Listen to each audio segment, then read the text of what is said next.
गणेशाय नमः सरस्वत्यै नमः श्रीगुरुभ्यो नमः हरिः ओम् भद्रं कर्णेभिः शृणुयाम देवाः भद्रं पश्येमाक्षभिर्यजत्राः स्थिरैरङ्गैः सुष्ठुवांसस्तनूभिः व्यजेम देवहितं यदायुः स्वस्ति न इन्द्रो वृद्धश्रवाः स्वस्ति नः पूषा विश्ववेदाः स्वस्ति नस्तार्क्ष्यो अरिष्टनेमिः स्वस्ति नो बृहस्पतिर्दधातु ॐ शान्ति शान्ति शान्तिः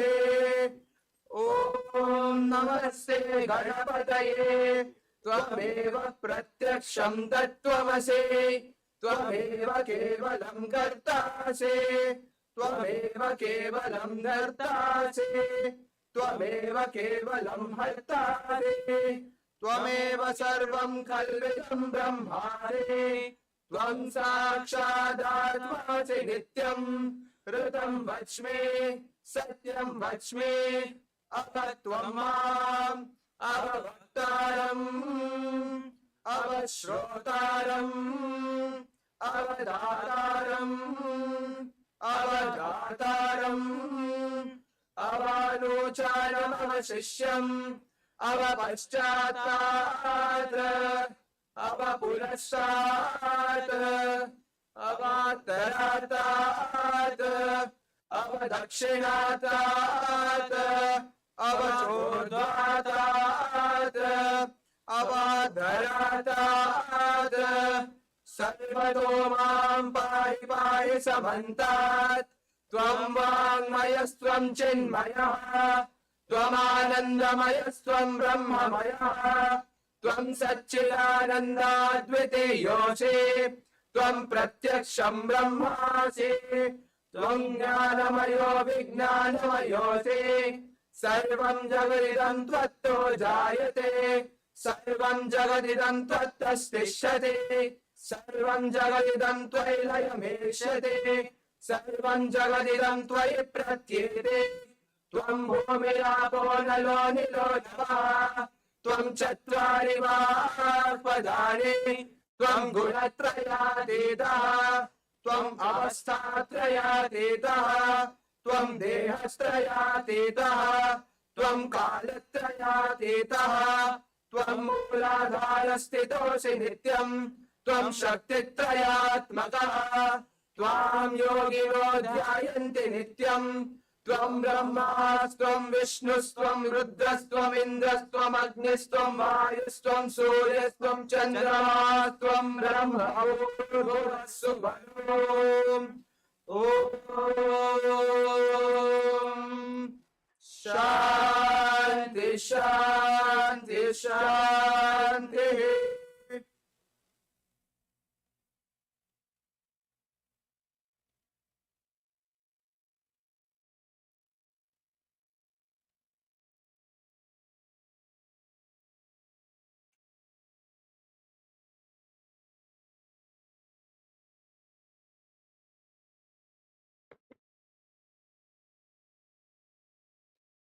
Tvam Jnanamayo Vijnanamayosi. To that fountain of knowledge and wisdom, on behalf of everyone seated here, I offer our loving pranams to the revered founder Chancellor Bhagwan Sri Satya Sai Baba, revered Vice Chancellor, Registrar, Controller of Examinations, Head of the Department, and other senior professors who have joined us today. A very warm welcome to each one of you on this conference, a national conference on recent trends in mathematical biology theory, methods, and applications. To begin this conference, I would request our revered Vice Chancellor, Professor Raghavendra Prasad, Registrar, Professor Sai Giridhar, Controller of Examinations, Sri Sanjay Sahani, Associate Professor, Professor Pallav Barua, Dr. Lakshmi Naidu ma'am, Head of Department Mathematics and Computer Science, the chairman for this conference, and Dr. Vamsi, the convener for this conference, to come forward and light the lamp so that we can begin this conference today.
We shall now begin the proceedings for the conference.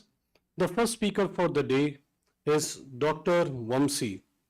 Dr. Vamsi is an associate professor in Department of Mathematics and Computer Science at the Sri Sathya Sai Institute of Higher Learning. Dr. Vamsi heads the research group of math modeling at the university, and he is the recipient of the Dr. K.V. Rao Young Scientist Award and also the Andhra Pradesh Academy of Young Scientist Award. Even as a student, Dr. Vamsi's pursuit for academic excellence was evident when he secured the gold medal for his MPhil degree. He has numerous publications in mathematical ecology and epidemiology. He is currently a principal investigator for 2 projects funded by educational government bodies like CSIR and the NBHM. This is a testimony to his growth as a leading researcher in this field. His tireless efforts led to a consortium and network of mathematical biology at the Sri Sathya Sai Institute of Higher Learning, which consists of very elite professors from across the country. I would request the House to give him a round of applause for this. Today, this conference is also possible due to his constant hard work and methodical planning. I now invite Dr. Vamsi, the convener of the conference, to deliver the introductory address.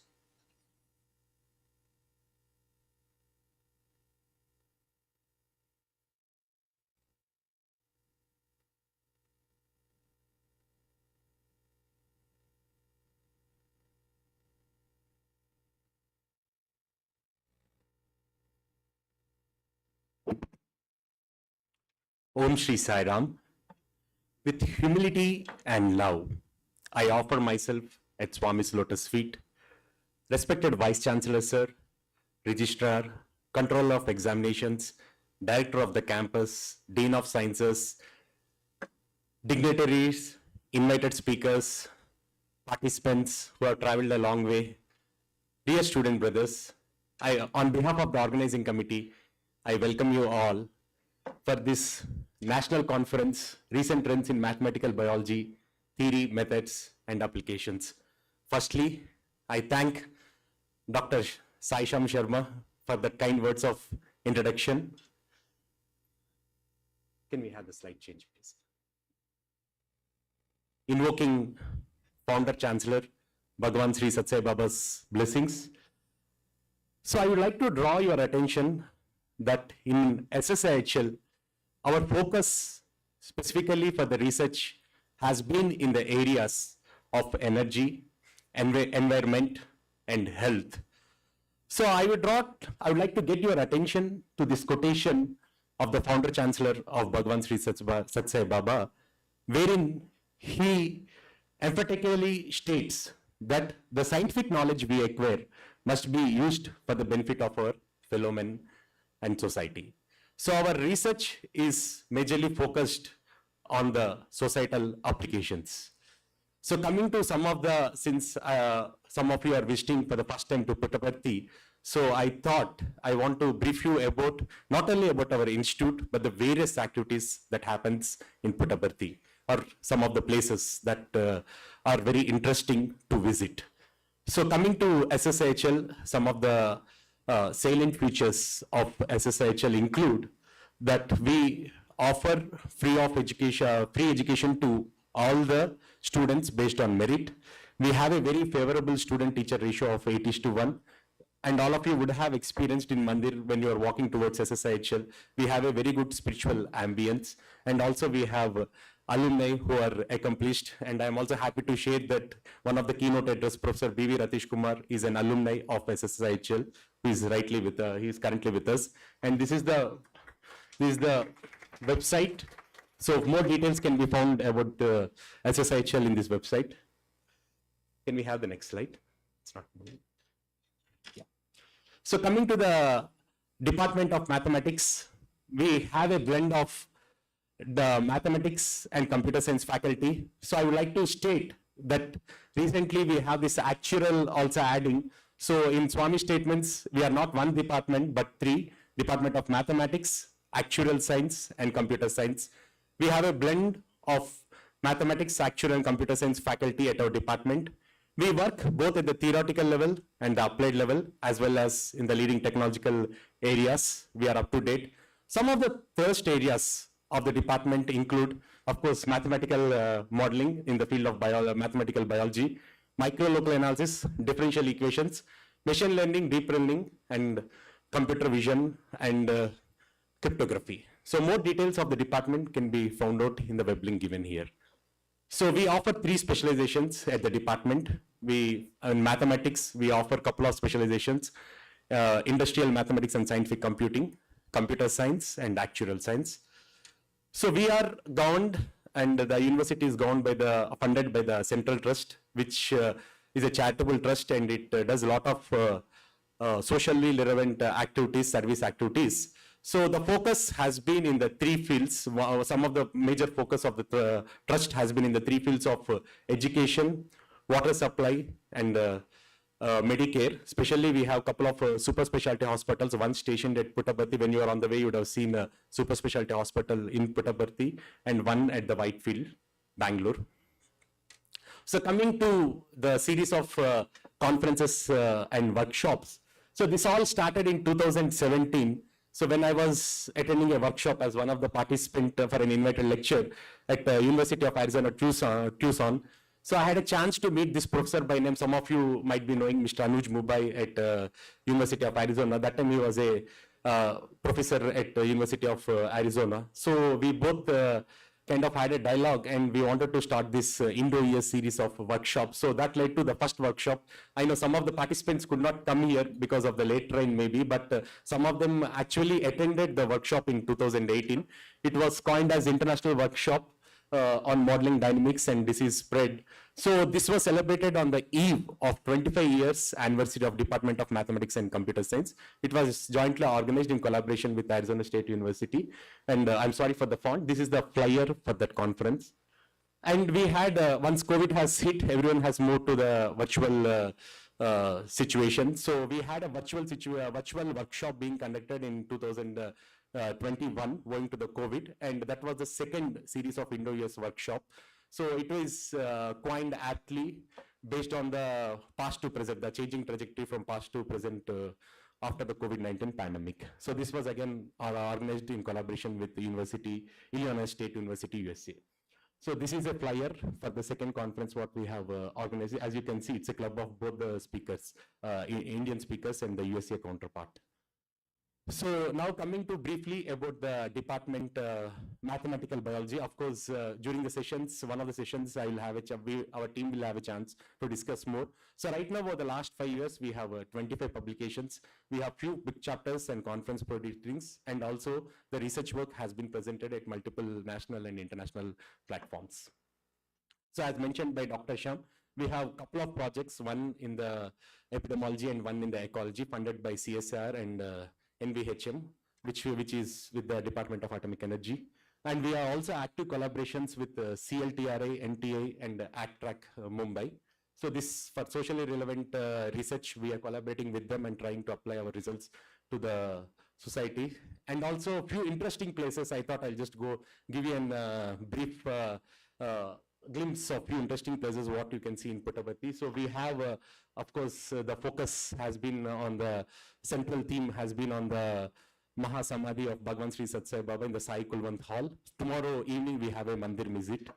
Then these are the 4 campuses of the institute: Prashanti Nilayam, Vrindavan, Mudanali, and Anantapur campus. And also we have a S12 music college, which is part of IHL. So in the course has been the Bachelor of Performing Arts. So this is the music college, and down you can see the administrative building of the institute. And also this is the higher secondary school. So we have from almost from the kindergarten to the PhD doctorate available here. So this is the higher secondary school.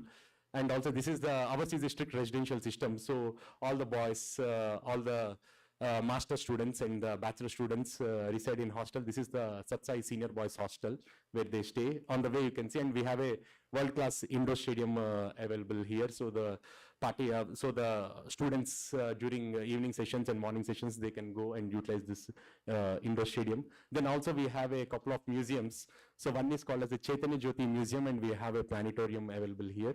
So this is the Hillview Stadium where some of the world-class matches are organized and students get to play, especially the cricket and the football. So, and also we have recently we have a laser and light and sound show in the night times for specific groups. It is being organized. Then we have a very good, you would have seen when you come outside, you can see the huge Hanuman statue and the meditation tree we have here. And of course the Samadhi's divine abode of parents of Satsai Baba. You can see that is one more place. And also the museum, we have one more spiritual museum available next to the administrative building. And finally, we have around the Puttaparthi, we have a river flowing called as Chitravati, and you have the boating there. If you get time sometime, you can just go around and do the boating as well. And we have the founder chancellor's pet elephant, so that's next to the college. You can see where the stupa is situated there. So with this brief introductory remarks, so finally we had a physical, we had a virtual, now we are finally in the hybrid mode. So I take the honor and welcome you all again for this workshop. And also I would like to thank the speakers who have traveled a long way, and also the participants, in-person participants who have traveled a long way, and also the speakers and the participants who have joined us virtually for the MS Teams. So with this brief introductory remarks, once again, it's my pleasure and honor to welcome you all for the workshop. Thank you. Sai Ram.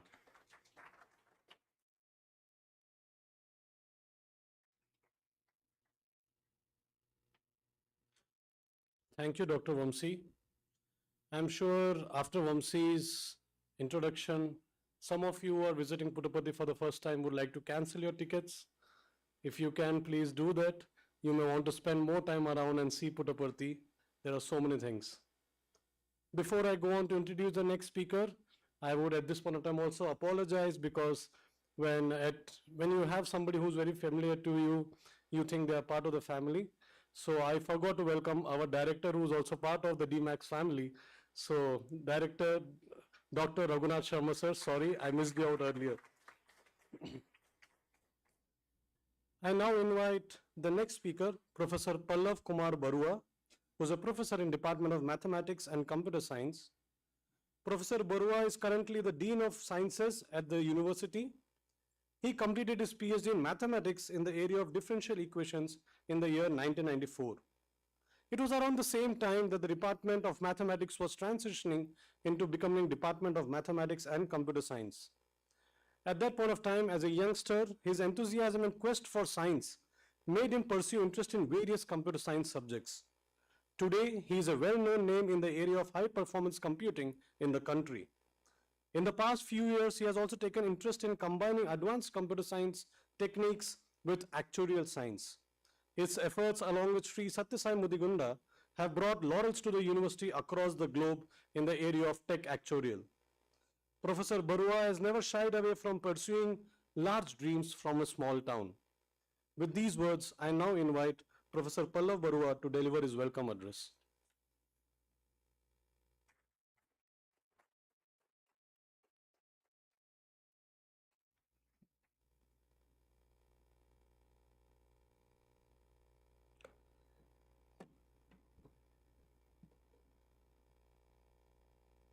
Om Sri Sai Ram.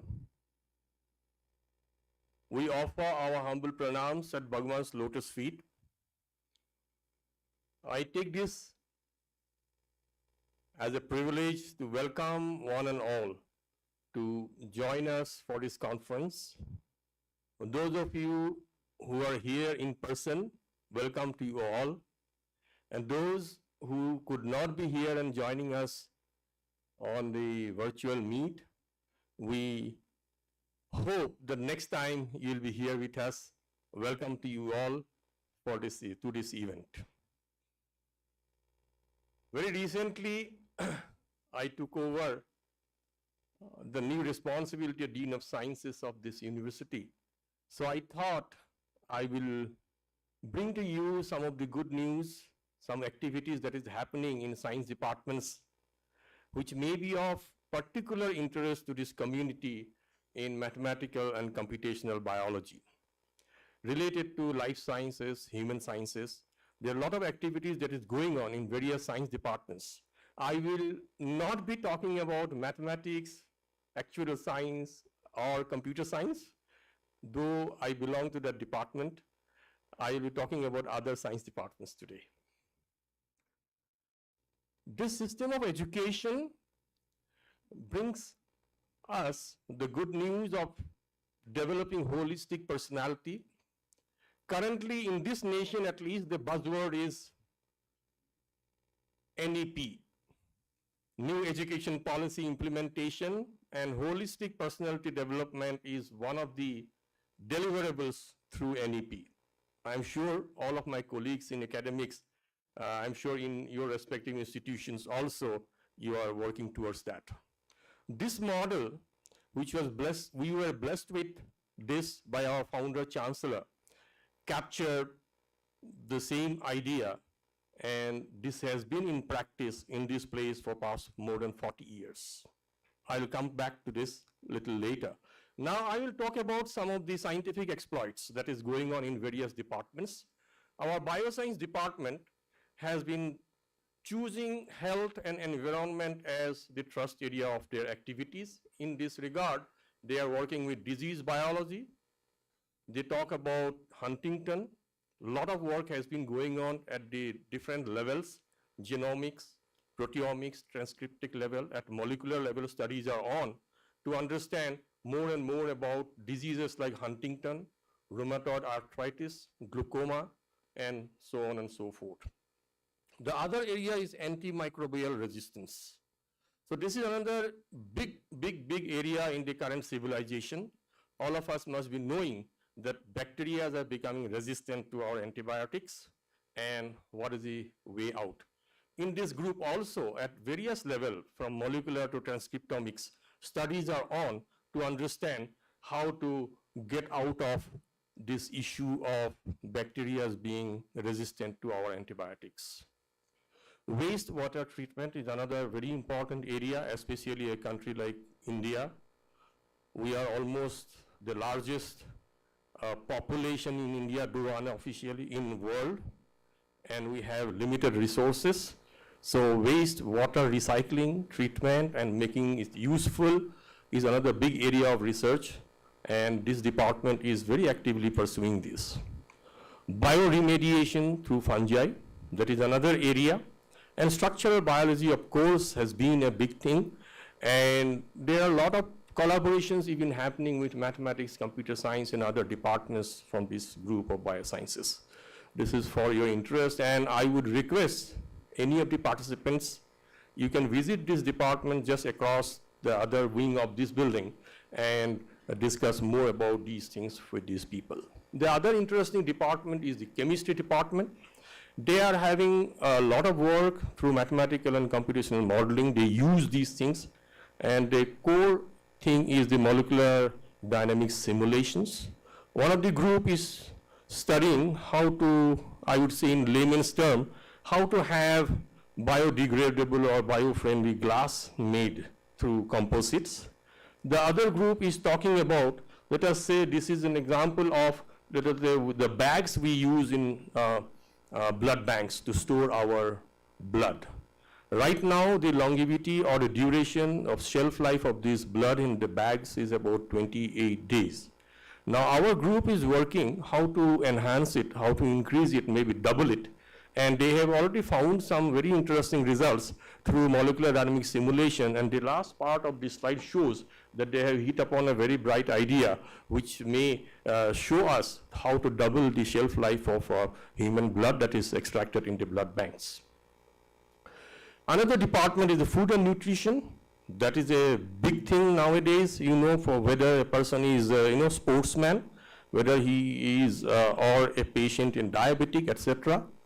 So a lot of research that is going on in food and nutrition, nutrition being the highlight of these things, how to study nutrients, how to quantify their usage in functional food, etc. And this is one very strong area I would urge the participants, especially people who are doing mathematical modeling and computational modeling of these things, to look into. And there are strong possibilities to study, understand more of these to go forward. So these are some of the possible things which Food and Nutrition Department has outlined as possible areas where mathematicians, computer scientists, and food and nutrition experts may be able to work together. This is about physics department.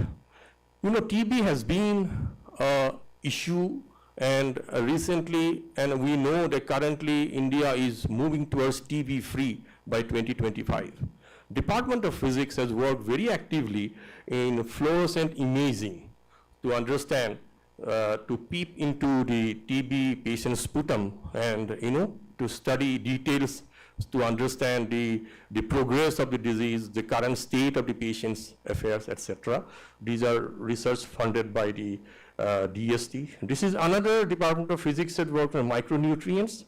You know, nutrients, we have listed here a lot of things which we call micronutrients.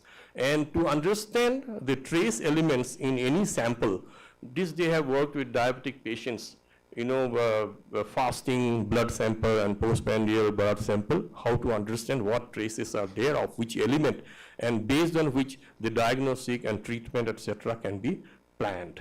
So these are certain very interesting areas. This is another big thing in Department of Physics in nuclear imaging. They have designed and come up with the gamma camera.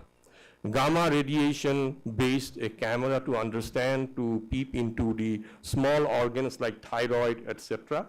And this, in fact, we must say, these are some of the results they are showing of thyroid glands. In 2019 onward, it is going on.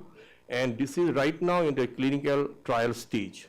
And we hope very soon this will be in a stage where, end users like doctors or clinicians will be using these cameras. And they are also working towards handheld devices of the same camera.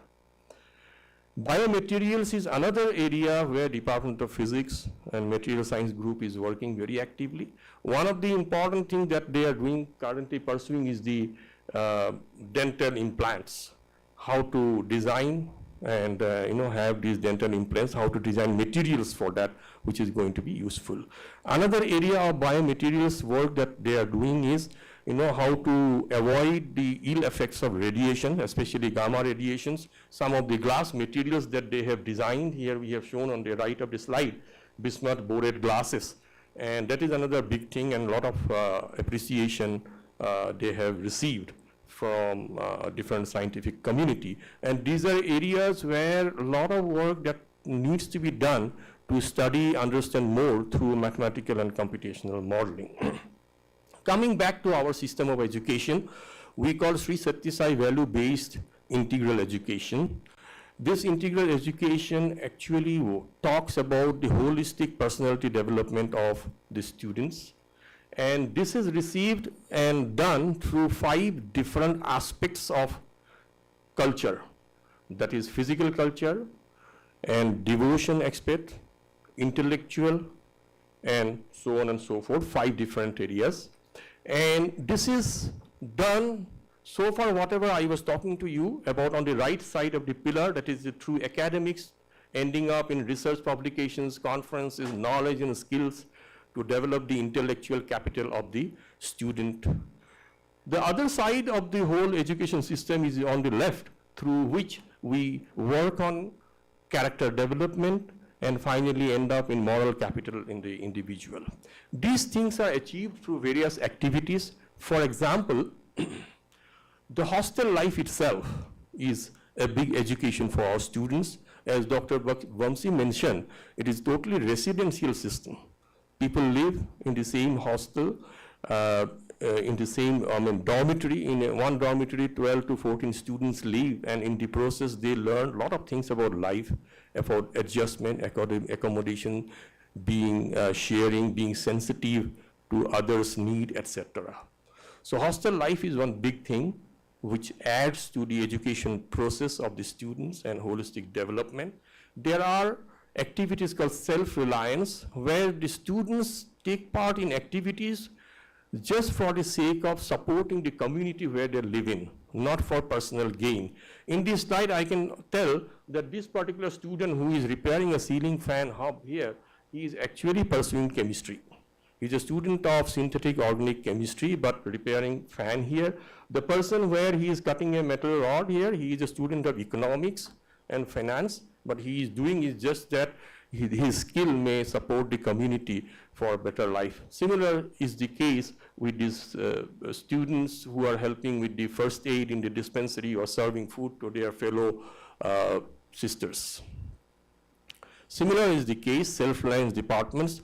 You can see somebody stacking books in the library, serving in the general stores, over the counter, etc.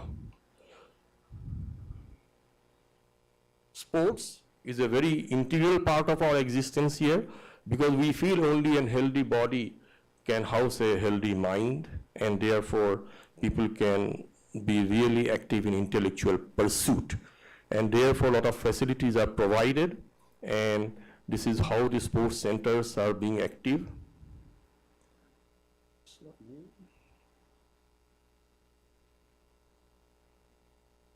Next slide. A lot of cultural activities that go on, and sports and cultural activities with self-reliance and the devotional part, where prayer is an integral part of our existence here, together helps a person's holistic personality development. That is what I tried to present to you all, and this is where we complete the left side of this left tower of this picture, and that is how this model actually works.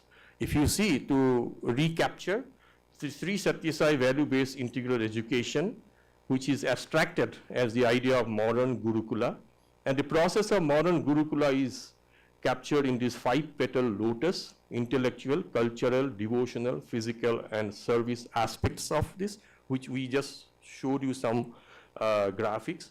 And the most important part of this system is that teachers and students have equal stake in this, and this is what it symbolizes.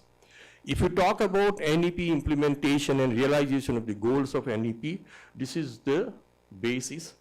If we talk about OBEs, outcome-based education, that is what it once again stresses, that right in the beginning of the program, teachers and students should be starting on the same line. They both should know the objectives, the outcome of the program, and pursue together, so that at the end, the outcome is realized and it can be quantified. So these 5 human values are very important, and the process finally it stands on the idea of discipline and well-behaved, well-conducted person.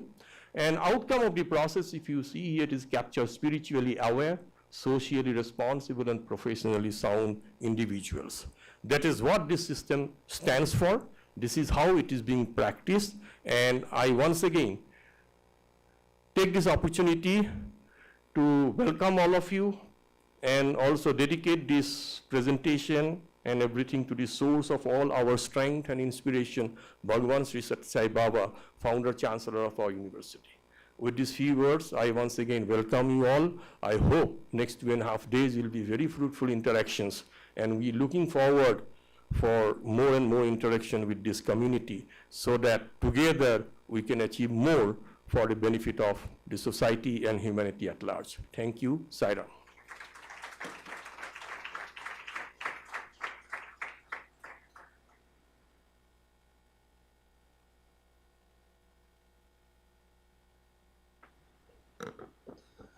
Thank you, Professor Barua. I now have the honor to invite the next speaker, our revered Vice Chancellor, Professor Raghavendra Prasad. Professor B. Raghavendra Prasad, the 12th Vice Chancellor of the Sri Sathya Sai Institute of Higher Learning. Sir has been blessed to be a Vice Chancellor of the alma mater. Right, that's a very unique blessing, and Sir has reiterated it time and again to all of us. After completing his masters with the blessings of the revered founder chancellor, Bhagavan Sri Sathya Sai Baba, Sir went to pursue his further studies in the prestigious Indian Institute of Sciences. He is an accomplished scientist with a background in physics and astronomy. At Indian Institute of Science and later the Indian Institute of Astrophysics, he led significant projects in astronomy and established various research and development facilities. Professor Prasad played a pivotal role in the development of India's first space solar observatory and served as a principal investigator for this mission. He has held numerous positions on scientific committees and assessment boards, contributing to the advancement of research and academic institutions. Professor Prasad's expertise and leadership have made significant contributions to the field of solar astronomy and space weather prediction. But apart from all these, there is a side to Professor which we all have witnessed by being students at either the Brindavan campus, mostly you would have seen it there. Sir, over the last 35 years has spearheaded various socially relevant service activities as part of the alumni of Sri Sathya Sai Institute of Higher Learning. I now invite Professor Raghavendra Prasad to address all of us.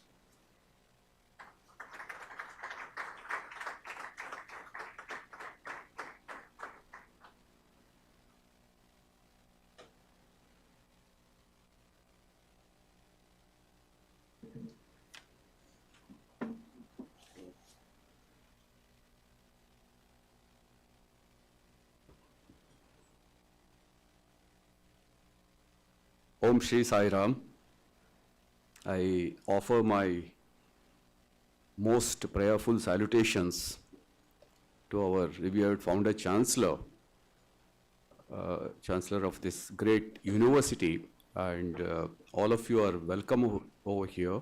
And I would like to welcome all the academicians and distinguished guests and my dearest students from different universities. And I'm very happy to have all of you here, and then please feel free to talk to any of the faculty members over here, be it administrators like registrar or controller, or even the professors over here or heads of the departments, or our own students. They are always there to help you out. Okay, so I welcome all of you for this great event. And actually, I just want to recall, I just took charge last month, and within 15 days, I find this young man, Vamshi, coming and talking to me in a very excited mode. And he said, you know, we want to do this, we want to do that, we want to do that. I said, Vamshi, just, you know, relax. I mean, let me understand what exactly is this subject all about. Okay. And he was an amazing teacher to me. I mean, he did explain to me about the domain, because my own background is slightly different from the activities, what is planned under this particular forum or the Center for Excellence is what we want to look at eventually. So Professor Vamshi Krishna explained everything in detail to me. Then I said, see, probably maybe I'm the, you know, the most ignorant person of this domain, trying to address all the experts over here. So I would at the very outset, you know, request all of you not to mind my ignorance over here. Now coming back to the main theme, I see Professor Ratish, you know, smiling a bit at glory me, because he was my junior when I was studying here. And then somewhere or other we used to cross our ways. And I don't think we both have changed much other than the age catching up with both of us. So anyway, with these few, let me also welcome those who have not been able to hear, those who are attending this event online. And as Professor Pallav put it, we sincerely hope and pray that we would have the honor of hosting all of you over here in the next event or during any time wherever you want to come over here. You're all welcome over here at any point of time for any of the academic interactions or any other interactions also. With that, let me come to the theme of this conference itself. I think we just cannot get away when you talk about mathematics, the Indian contribution to mathematics. See, that's where we need to, I'm not sure how many of youngsters over here are aware of that. If you're aware, that's very well, very nice, and I'm just a reminder what I'm saying over here. There's one Saint Lagda who wrote this famous Vedanga Jyotish. Vedanga Jyotish is Vedangas are the ones, is a knowledge hub of different sciences. So Jyotish Shastra, what he called, I mean, we colloquially put it as Jyotish Shastra is astrology, but actually what they meant was more towards astronomy. Okay, more of astronomy. And of course, astrology did develop. I'm not commenting on that. That's, left to the believers in that. But astronomy itself was a great subject. And, we have in the institute where I worked earlier also, we have a group to look at what we call Vedic astronomy itself, study of Vedic astronomy. Now, what does he say in his works? I mean, this period is about 1300 BC or so. I mean, one can never be precise about these dates. But some amount of work goes into determining these dates. What does he say? This is about mathematics. Okay, I mean this to appreciate that how deep is mathematics in our very Indian culture itself. Of course, many of us. I mean, sometimes I should also confess, I always was not very comfortable with mathematics. But still, I mean, mathematics is an inevitable part of all our day-to-day existence itself. Now, what does he say? He says, Yatha Shika Mayuranam Naganam Manayo Yatha Tad Vedanga Shastranam Ganitam Mardanistitam. Okay? So what he's saying is that, like, if you take a peacock, the most impressive part of the peacock is its crest, isn't it? And similarly, there is a story in Indian mythology, what is called snakes, the cobras with a mani, that is a pearl on its head, which is called Nagamani, which is supposed to be very, very precious. Okay? So then, as far as if you look at all the Shastras and Vedas, okay, mathematics is the one which rules them all. So without mathematics, any of them do not exist. Okay. Now to put it in a more modern, context, of course, it was Galileo who said very clearly that the book of nature is written in the language of mathematics. Okay. Now, book of nature itself is written in the language of math. It's a beautiful statement, actually. So it shows that how much mathematics is appreciated across the globe itself. Now, there's also saying that we say that God is perfect, right? So similarly, they say that mathematics is perfect. So God is mathematics. So I mean, it's up to the mathematicians to solve this equation. But that is the importance given to mathematics itself. Now, if you see our own Indian context, I mean, the old ancient times, we have had several mathematicians. Their contributions, I'm sure all of you know the word shunya or zero, okay, is from the Indian subcontinent, from India, okay. Without zero, you have no mathematics at all. And you have decimal systems, you have negative numbers. These are all used in almost in every part of our day-to-day existence, let alone mathematics.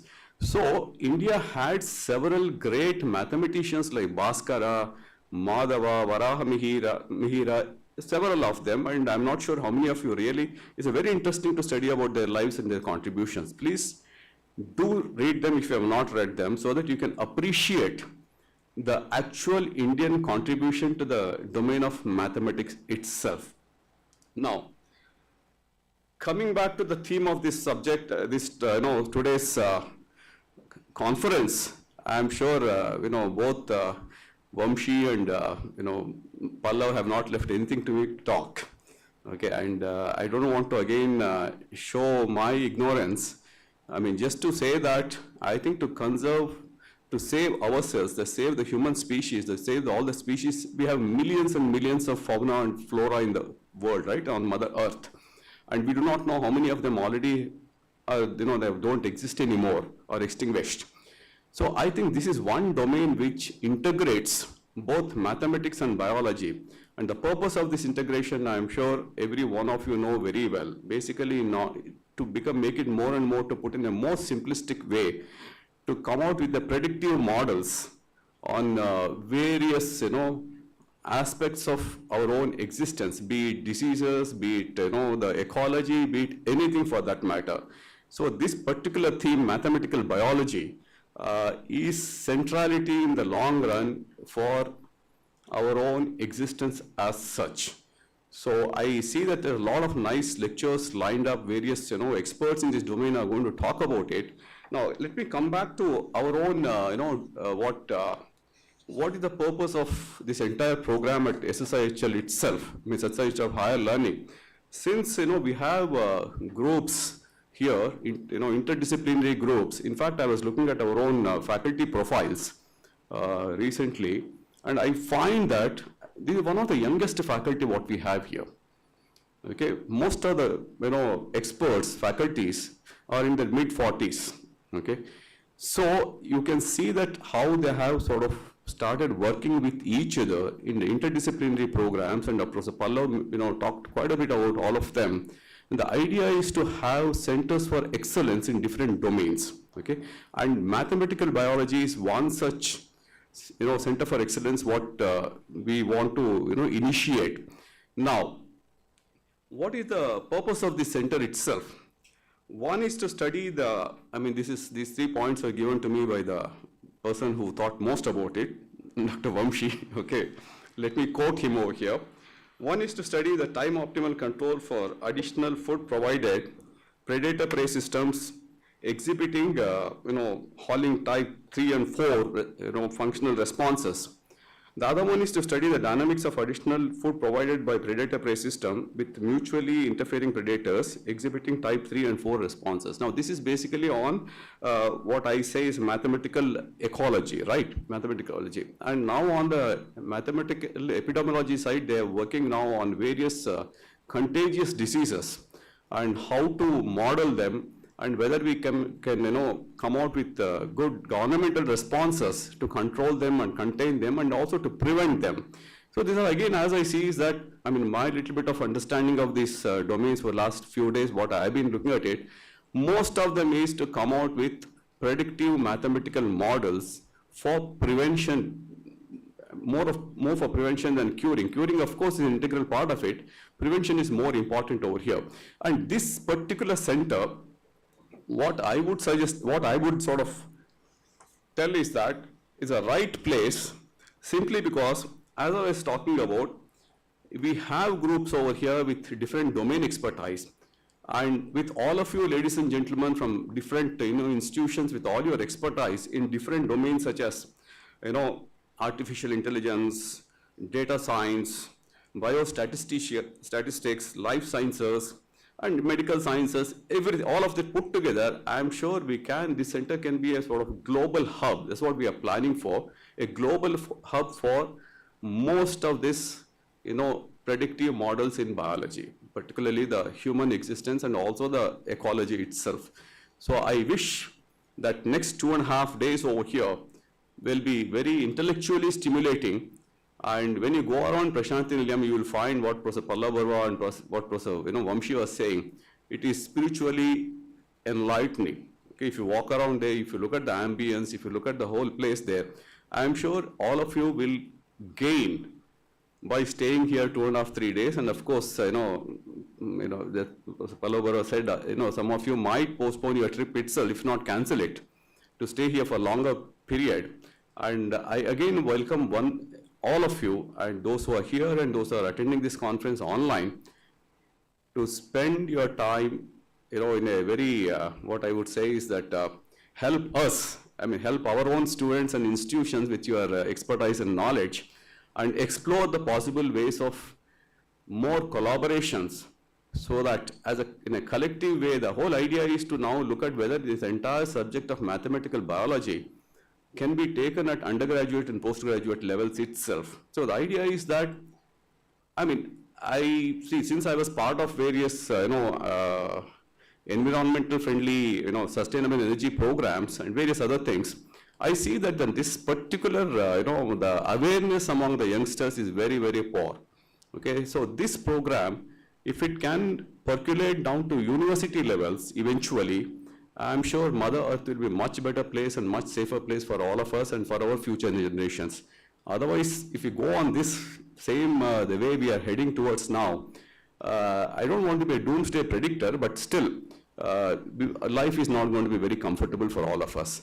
So with these few words, I welcome all of you once again, and then I wish this conference a very great success, and I'm sure at the end of the 2.5 days over here, 3 days, we would list out some very, very specific targeted milestones and see how they can be achieved and establish whatever it is required from our side, from administrators like me and my colleagues, Professor Sai Giridhar and Professor Sanjay Sahani as administrators of this institute. And of course, our campus directors are also very helpful on these matters, and the wardens are always helpful to students to come and work late hours and various things. So we are there to enable this program to go forward. And we would like to, request all of you to visit our campus and departments and facilities. And you find that even though we are a very small institution, I mean, just about 50 plus years old, starting from 1969 onwards, but even though student numbers are much small compared to any other university standards, in the country or across the globe, but you see the way the achievements are, the way we have achieved several things.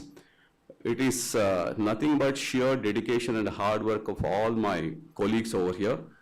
Please, enjoy yourselves, and if there's anything, talk to all of us. Okay, we are always there. Sai Ram.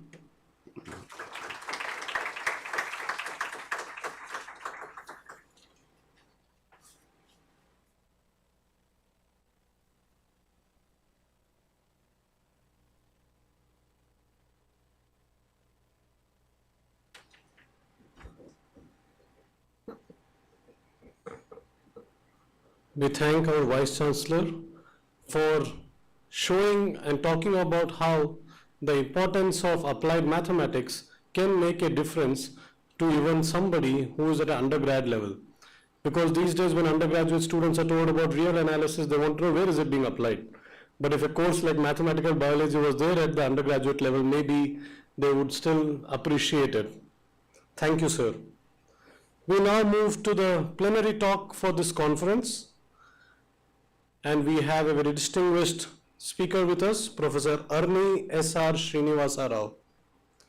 Professor Arni S.R. Srinivasa Rao is a tenured full professor and director of the Laboratory for Theory and Mathematical Modeling at the Medical College of Georgia, Augusta, USA. With a prestigious background at institutions such as the Indian Statistical Institute and the University of Oxford, Dr. Rao's research has received extensive media coverage, and he has delivered over 55 invited talks and seminars worldwide. His notable contributions encompass mathematical modeling in public health, including AIDS control planning, bird flu, and swine flu. Dr. Rao is recognized for his pioneering work in developing the world's first AI-based model for COVID-19 identification using mobile-based apps. He has edited volumes, guest-edited special issues, and served on editorial boards for esteemed journals, demonstrating his expertise in statistics and mathematics. We are all honored to have Professor Arni S.R. Srinivasa Rao address us now. Thank you.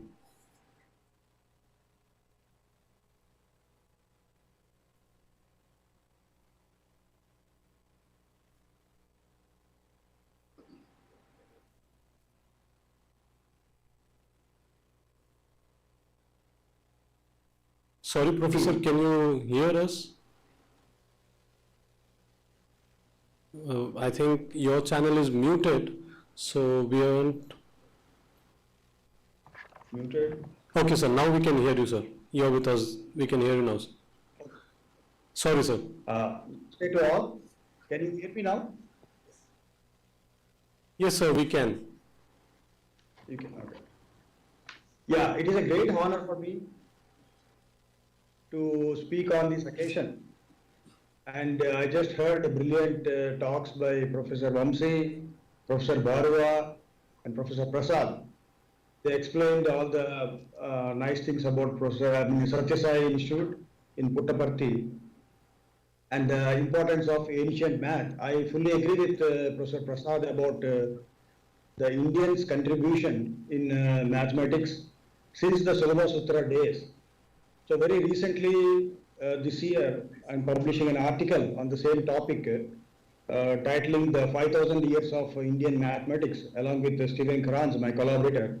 That's coming up in the European Mathematics Society, about all the contributions, major contributions from India in mathematics.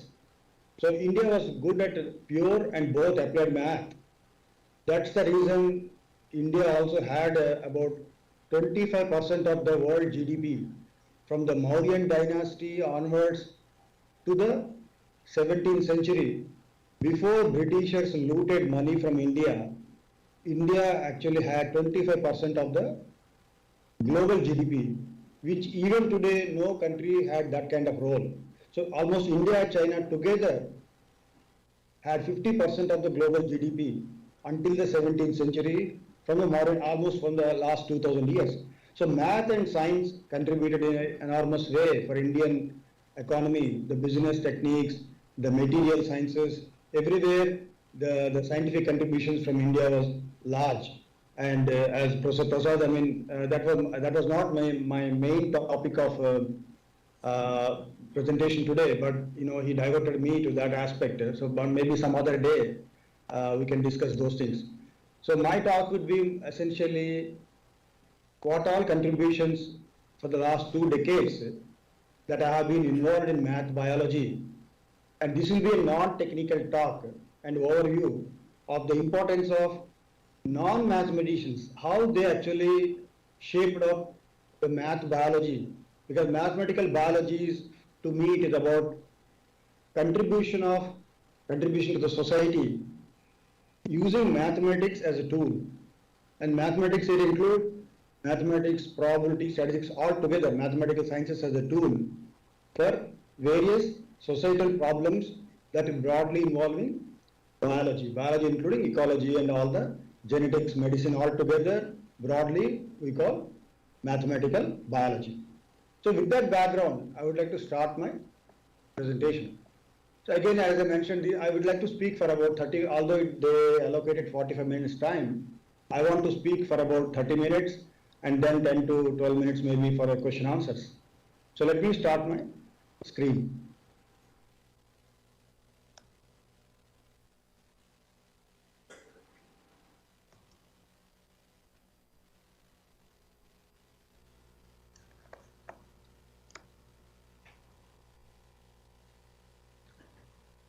So as the title indicates, I would like to mainly speak about the health planning only, not all the math biology work what I have done. Mainly about it's mainly for the youngsters, most of the faculty, and I also want to thank all the organizers, and also I'm delighted to see all the speakers name, most of the speakers, I think each and every speaker I know. I was honored to see that they are all speaking in this occasion. So I want to thank each and every distinguished speaker and all the participants in this 3 days conference. I'm really honored to speak in front of all my friends there, whom I know, for most of them I know for many years. Some of them I know for 2 decades. So outline of the talk. So this is about the national policies,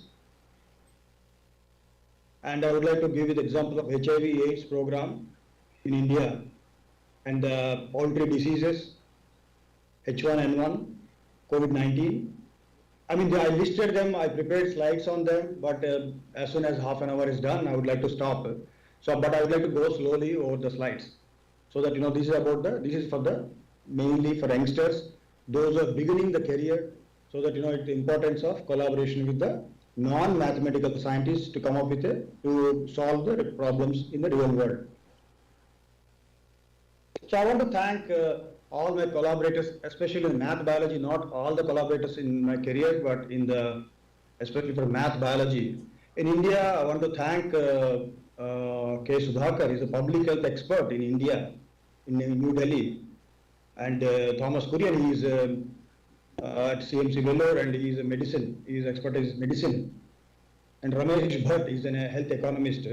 So the HIV/AIDS program, I collaborated with all the three over the last 2 decades, and we published several articles. And mainly our aim was not only academic, because my interest in academics, but overall the program's interest is for helping the national programs. And in the US, I want to thank my collaborator Stephen Kranz, a mathematician, and James Carey. He's an entomologist working in the insects.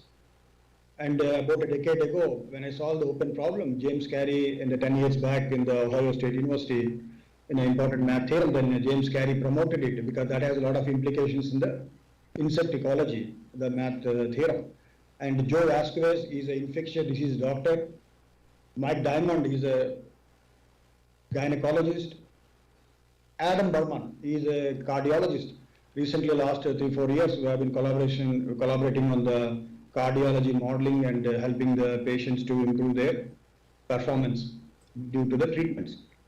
And internationally, Roy Anderson, he is the first math biologist I met in 1998, and for the last 25 years we are still in regular touch, and he became a good friend, and I've been in collaboration and a lot of projects with him all together over the last 20-25 years. I know visited several times, stayed in his things. And then Bob May. Bob May also, he was one of the first math biologists I met as a student from India, and then visited him, and he is the one who introduced me to Roy Anderson, and until his death in 2020, we were in regular touch.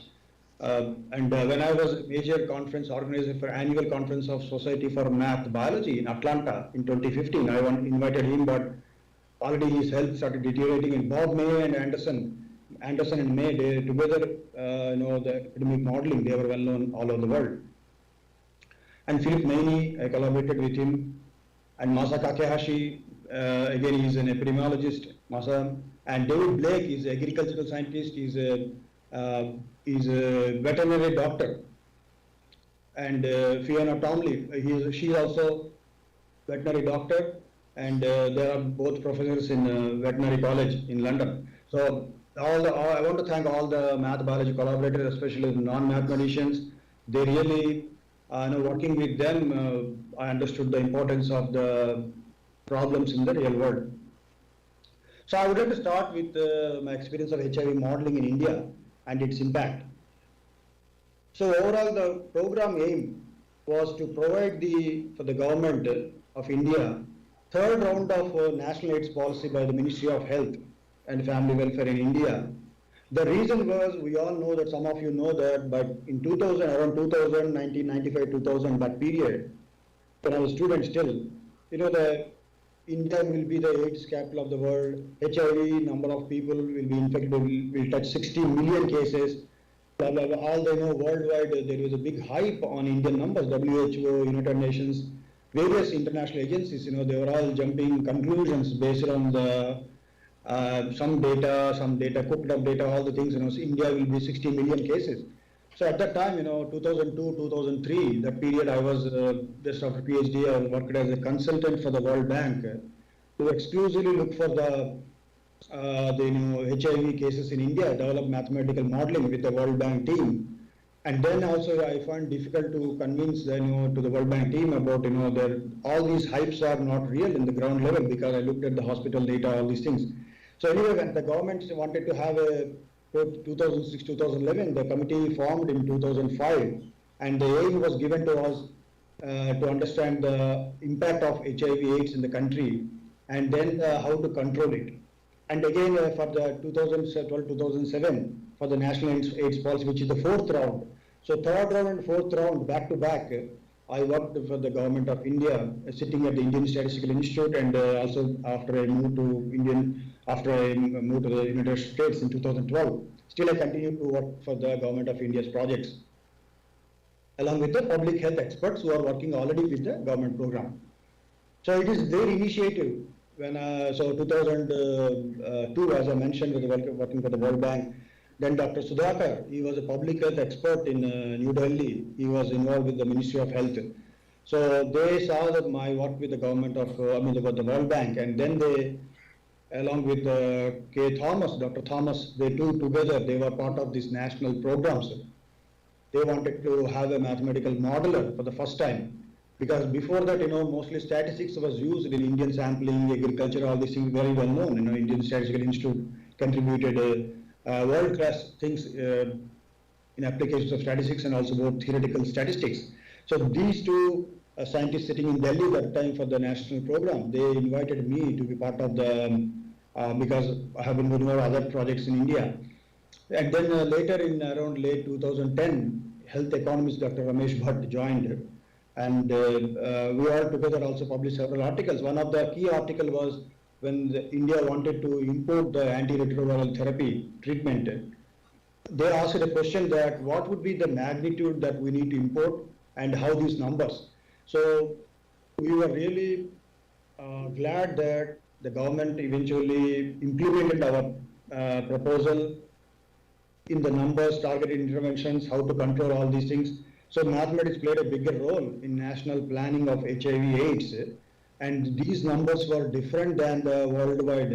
Although the 60 million cases were predicted by WHO, just to sell the Western drugs in India, Western treatment, all these things, they really hype every other country, every third world country. They want to increase this kind of hype, create the hype, all the treatment, be it cancer, be it infectious diseases, everywhere. So Indian mathematicians, especially all the countries, mathematicians have to have they have responsibility to scientifically, accurately build these models and then stand with the data thoroughly. So that, we also published this in the American Math Society's notices, is a flagship journal by AMS, where that's a major result came up from the fourth round of 5-year plan. And then essentially in the first model or first phase also, we built a model to understand the, as I mentioned, is a non-technical. What we did was, total populations we divided into the susceptible. That means those individuals who are not having any HIV, and those individuals HIV, and then STI stands for sexual transmitted infections, and the AIDS. So this is the 4 compartments. That's what we want to divide the populations, and then those were high-risk individuals, and then we divided it total into male, female. And then the aim was to obtain the total AIDS, number of AIDS. And how do we control the transmissions? That was the aim. So if you see the title here, the impact of target interventions. So targeted interventions is a technical word. So these interventions are about each state. So I traveled for almost all the states, including the Northeast, to understand the state level data. So about 30 to 40 visits I conducted during these 5-year plans. I traveled along with the public health experts, district administrators. I met the health ministers, cabinet ministers, and we put up the bills in the parliament. So entire cycle is not just academic work, it is all about the practical implementation. Of course, academically, being an academician, we also have to publish in a high impact math journal. Given that, despite of that, we need to take it to the society, as Professor Prasad mentioned during also Professor Vamsi in his inaugural, during introduction about the math biology. So the targeted interventions is about these interventions are designed by the program, and then they ask if these interventions to be successful, how the math models able to help us to give targets with the state, within the districts, within the states, within the regions, subpopulations altogether. So that's how we started this work, and then various publications came out of that.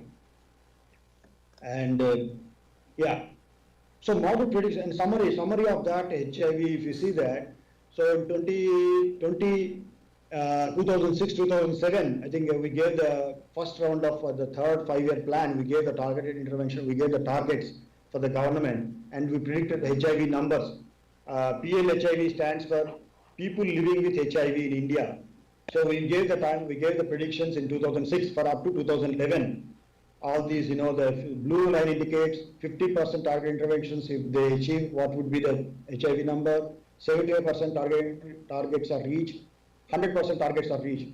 And then the when the government released the data in 2009, you see that our predictions, what we released 3 years before, came up very close.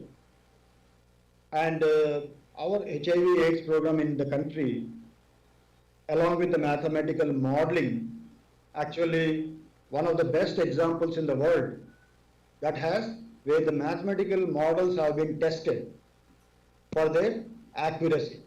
So 3 years before, when we submitted report, then that came up very close in 2009 when the government released their own surveillance data, actual data after the surveillance. So surveillance means here, after they conduct the various, through the health agencies, they collect the data, they see the prevalence, and then they recalibrate the number of people living. So number of people living in 2009, when they came up with the government from the raw data, that came up around just below 2.4 million. What we predicted was 2.3 million. So that means that targeted interventions are just above 50%, they are already successful. By 2011 also, what we submitted 5 years back here in this period, 2011, this was around 75, almost 50%, 50% of the targets were reached.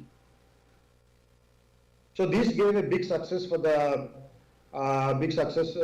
story all over the world. That's the reason, in 2012, when the American Math Society was leading journal, they also highlight saying that, so these math models, what we developed for India, they stood as a benchmark for all over the world to understand the impact, because math modeling can be done and predictions can be given for 50 years next future or 100 years or all predictions, but to validate these predictions and then see that how the population is reaching the targeted interventions and assisting the national programs is very much important. So in that sense, this particular study attracted all over the world.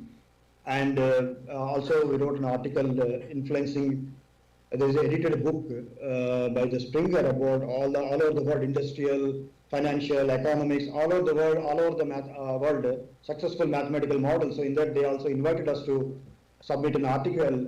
We wrote an example of Indian HIV/AIDS program. And also current science by the two authors, Sain Mukherjee and Gayatri Sabrawal, they wrote an editorial on my work, on our collaboration work on HIV/AIDS and how the mathematical modeling helped in controlling the HIV/AIDS in India.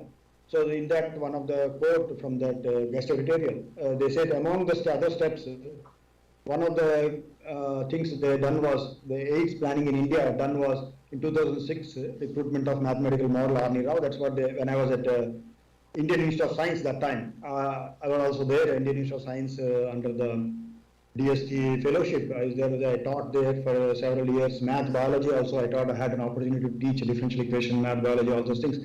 And then IISc gave me a very good, excellent platform for interacting with the general scientists, and I found really enriching experience, having a great mentors and great scientific temperament there. So I want to thank them also there. So they wrote, I was at IISc, and then the first time contact happened, I was working for the World Bank. The World Bank hired me when I was at IISc for doing some national predictions for them. And also, I was at University of Oxford. Then the study what we conducted in AIDS, the University of Oxford also chose because of this mathematical modelings were practically being tested on the ground. For day-to-day policies, day-to-day controlling. So they also released a quote saying that as part of the national planning program. So research excellence framework is every 10 years, all the UK universities conduct. So 2014 round for the 10 year, this 2004 to 2014, this 10-year period, our study on AIDS modeling was also selected. Among 13 articles published been selected, which have a practically real impact on the society. One of that is what we did together, all together. I mentioned Indian collaborators, what we did together when I was at Oxford, that one together, and then IISc magazine called Connect. Connect also interviewed, and they say because math models, everyone knows the importance of math. As we discussed in the beginning, mathematical modeling is nothing new that I have been discovering. The same, I have been building models based on the analysis and PDE, ODEs and graph theory. all the various techniques, the stochastic process. But then we practically taking to the real world. As we know that I explained other talks at the Niti Aayog or other places when I gave recently Human Development Index also, I developed a new value for Indian Human Development Index had the Britishers have not looted money. So there's the importance of applied math. India was rich in both pure and applied. Computing was very much sophisticated. During Aryabhatta period, Aryabhatta was #1 mathematician in the world in the 5th century. Even Ramanujan, Srinivasa Ramanujan, although very great, but Ramanujan was never on the top, he was the top 20, but Aryabhatta's period, worldwide mathematicians, among all of them, he was #1. And he was good at both applied and theory. And we know that the value of pi up to 5th decimal was computed by Aryabhatta in the 5th century AD, which was even today, up to 5 decimals, it was correct. So that was the computing power of India and the applied power of India, application of the science. Because material science, I mentioned many other, various other, that's in a different, I gave a different talk very recently for all the government labs in the country, when they asked me to come and train about the AI models I developed. They also explained about the ancient math to medieval math, Bhaskara period, Aryabhatta, Madhava, all this period, the various scientific discoveries were happening. But because of the colonial loot from India, the power, when India historically was not poor country. India have holded 25% of the world economy due to its successful in applied sciences. Only theoretically, if you are good, these are rich countries today, G7 countries, they are rich because of the applications. Just by proving theorems or we need to do cutting edge theory anyway, that has to be done anyway. Application comes after a groundbreaking theoretical work. But we should not start with the only theoretical work. The more rich countries are those countries, today's rich countries are those countries who are very good at applications. Even last year, the great meeting held to honor Professor J.B. Shukla at Amethi University, Lucknow, where I spoke on this. There also mentioned application as successful, bringing back the Indian applied story, again bringing back then only India will be a rich country again. To compensate the wealth lost, India has to again reinvent the wheel of doing really applicable sciences like developing chips or whatever.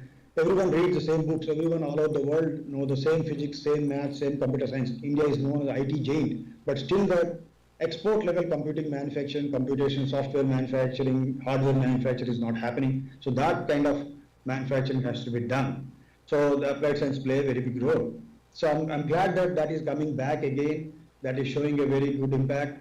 And the Math Biology Center, what is being visioned at the Satsai Institute, is I think one of very timely, this is already attracted a lot of attention around the world. So I was glad that I was involved in HIV/AIDS modeling, and we saved a lot of money for the government by not importing unnecessary number of excess number of the test kits, excess number of medicines, target interventions. So 60 million were predicted cases. Even today, Indian HIV cases not crossed 3 million, 2.5 million the upper limit. Indeed, we will never cross that. So 60 million, that was the number WHO, all the people were giving in early 2000s. So the summary article, if you see that last year I wrote, we together team wrote an invited article to the Journal of Indian Institute of Science. We had 3 decades of AIDS planning program, where all the other authors were there from the beginning, but I joined only 20. They are all there from the beginning of the AIDS program in India from 1990. So my initiative 2000 onwards.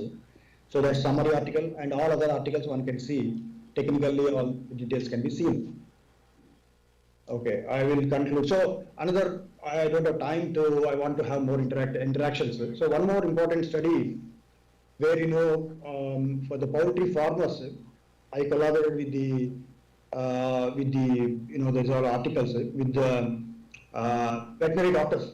So summary is, the Imeria is a parasite among chickens, and that infects the healthy chicken into a sick. It makes the chicken, it won't kill the chicken, but it will make the chicken sick. So sick chickens don't produce any economy. So worldwide, 2013, 2014, a decade back, estimates shows that globally, 3 to 4 billion losses of $3 to $4 billion of loss for the worldwide poultry farmers, $1 billion, $3 to $4 billion of loss. So that time that offer came when I was at beginning of I was at Indian Statistical Institute, and then Indian Academy of Sciences along with the British Council, they both contacted me to whether I take part in this mathematical modeling for the 9 countries, including India, Mexico, Brazil, UK, US, all the 9 countries data on chicken. So then I developed math models, and that later became the chicken work model. So chicken pen, they live in the pen, single chicken, sometimes chickens are kept together. So developed a mathematical model using graph theory, collaboration with the the poultry doctor, the veterinary doctors. That is helpful for the poultry farmers.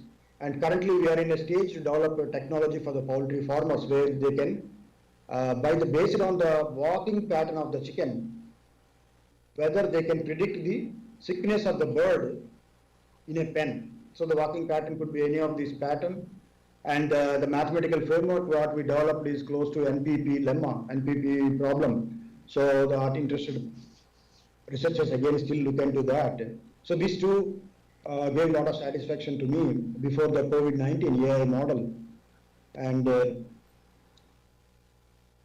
so the implications of the theorems, all that one can look at the article. I am always available to communicate through email, anything. So a lot of reviews. So the poultry magazines, poultry, all these things, they covered the importance of these kind of math models for controlling the chicken bird spread because it has a lot of financial implications. So meat magazines, all these things, they covered that. And so before I continue COVID modeling, I want to ask Professor Vamsi, should I stop here or continue? I want to have some interaction because I already took a half an hour time. Yes, sir, maybe Professor a few Vamsi. minutes more and then we'll take the question and answer session, sir. Sorry, you want to be Maybe a couple of minutes and then we'll take question and couple of minutes, okay, great. Okay, great. So COVID, so you have been working on various mathematical models, all these things, but then when COVID came, I thought that somehow it is not about prediction. Prediction is needed when we have a lot of data. But initial phase of COVID, when January 2020, COVID started in the news in China, in the US and India around 15th of February, around first week of February, only 5 cases were there. So at that time, I thought it is more important to understand who have COVID, then what is the magnitude of COVID. So who have COVID, that particular question inspired me to develop the AI model, because prior to this model, I already developed some deep learning models, machine learning, all for some other situations before COVID. So with that experience, I developed the AI model and we published this journal. I want to thank the high impact, this journal from the American Infectious Disease Society, Infection Hospital Epidemiology. I accepted this article after peer review, quick review in about 5 days. So February 26, 2020, this article published, which has become a very instantly hit among the hospitals, all these things for a mobile-based app. How to use mobile-based app when you are quarantined, and then use that mobile-based app to understand the COVID, chance of having COVID. So the model looks like first phase collects the data, and second phase, all that collected data points are tested at the background in hospital. So pictorially, this is the region, geographical region, and then this is the blue color indicates the individuals who are tested in home, the phone-based responded through phone in home, app mobile-based, and yellow dots are those who are not responded. So based on the data of responders, non-responders, what is the chance of they having the COVID? So red color marks, some of the respondents could be positive, or some of the non-responders also positive. So this is how the model works, and this is the main summary of the COVID AI model, and that's what that's what about this particular study attracted worldwide, including the Times of India, everywhere, all over the world. This particular model being applied, and as Professor Vamsi mentioned, everyone works on this. So more or less all these techniques, ODE, PDE, stochastic process, complex analysis, AIML, and the graph. These are all the methods I have been using in my mathematical model with working non-mathematicians. And some other time, I would like to have the honor to give a technical talk, not only here, anywhere. Then future areas I want to focus on the disease, continue the disease and model and climate. So very recently, I developed complex analysis methods using the complex plane bundles for understanding the climate, universal climate. And then I want to still continue that. And agriculture in India, I want to focus on the agriculture yield, agriculture products, and how the population density agricultural, not stopping at the theoretical model level, also taking it to the again to the farmers, population, and the parliamentary levels. And the climate also, Himalayan glacial lakes, all that have started working on this data with the DRDO, ISRO, I mean the DRDO and the CSIR labs. Look forward to continue the same. Thanks a lot.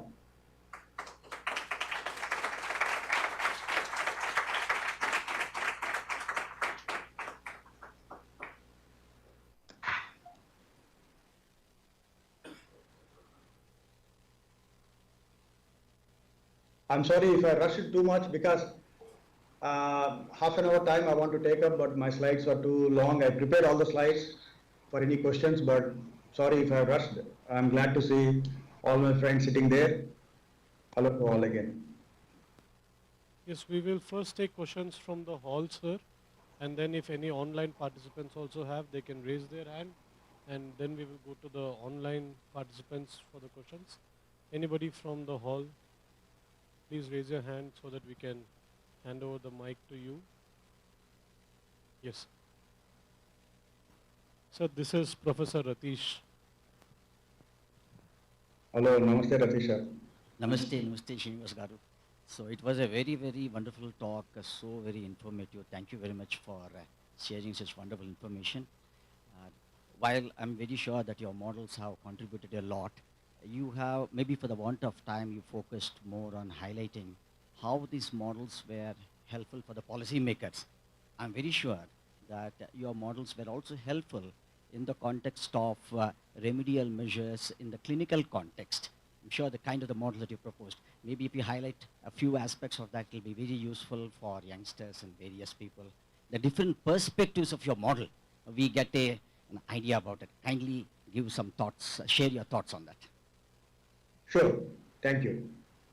Yeah, very recently, last month, June 30th, for the National Statistics Day, ICM, Indian Council of Medical Research, they asked me to give a plenary talk for the on this occasion. There I spoke on the cardiology models, that's a clinical impact. Where I explained the AFib. If you want, I can share what exactly done in a minute.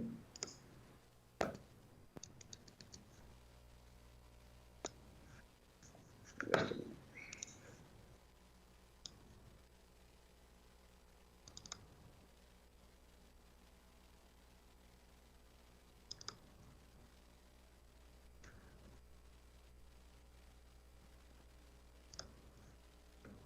So this is what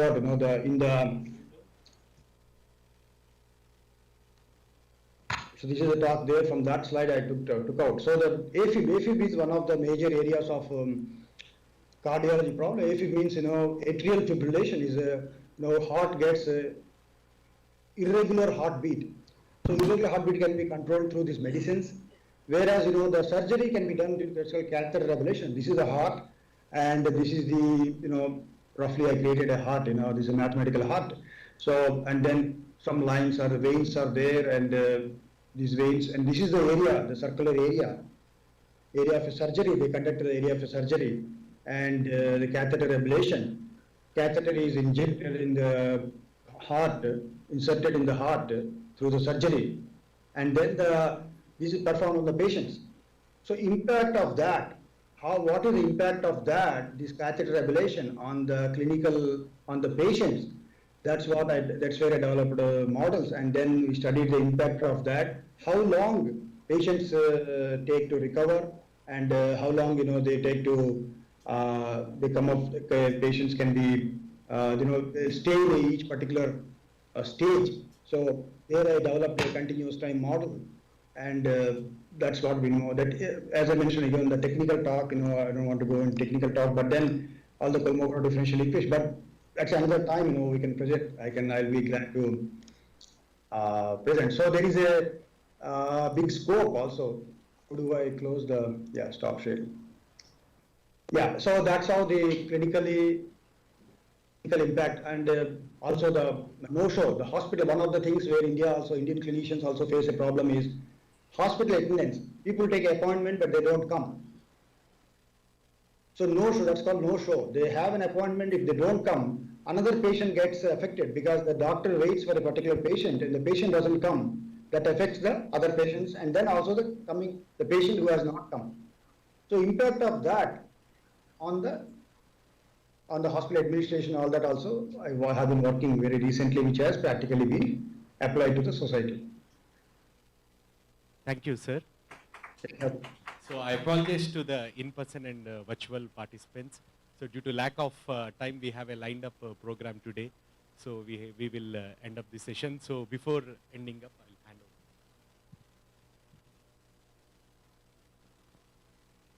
over. I would, on behalf of everyone, all the participants and listeners, we thank Professor Rao for staying up late at night. He is not in our time zone. So we thank you, sir, for staying up and sharing your thoughts with us.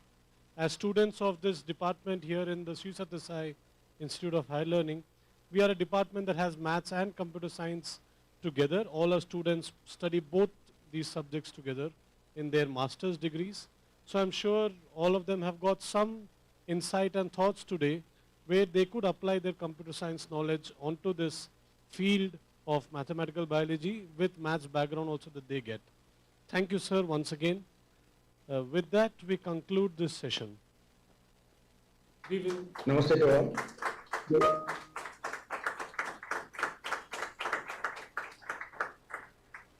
I would like to stay as long as possible, but given this is late evening, I'm going to miss some of the talks. All the distinguished speakers I saw the program, so kindly excuse me. Thank you. We will now have a photo session and refreshments break for next 20-25 minutes. Thank you, everyone.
Sairam. Offering my salutations at the feet of Bhagwan Sri Satya Sai Baba, I welcome you all to the post-break session of the National Conference on Recent Trends in Mathematical Biology, Theory, Methods and Application 2023.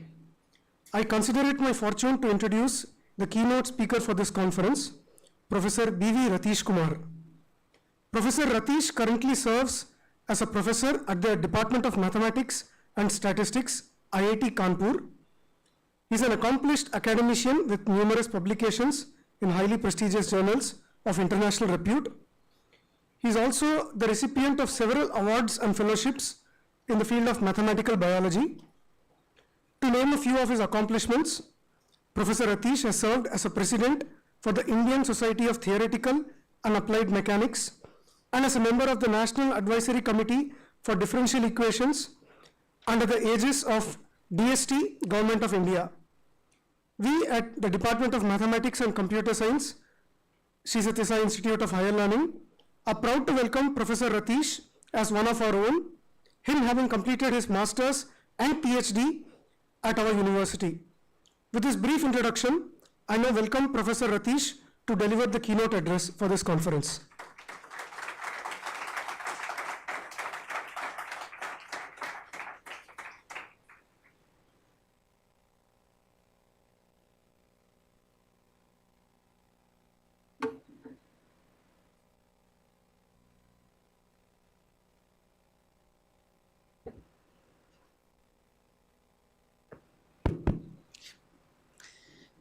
So, loving pranams to the lotus feet of our dear Lord, Bhagwan Sri Satya Sai Baba Varu.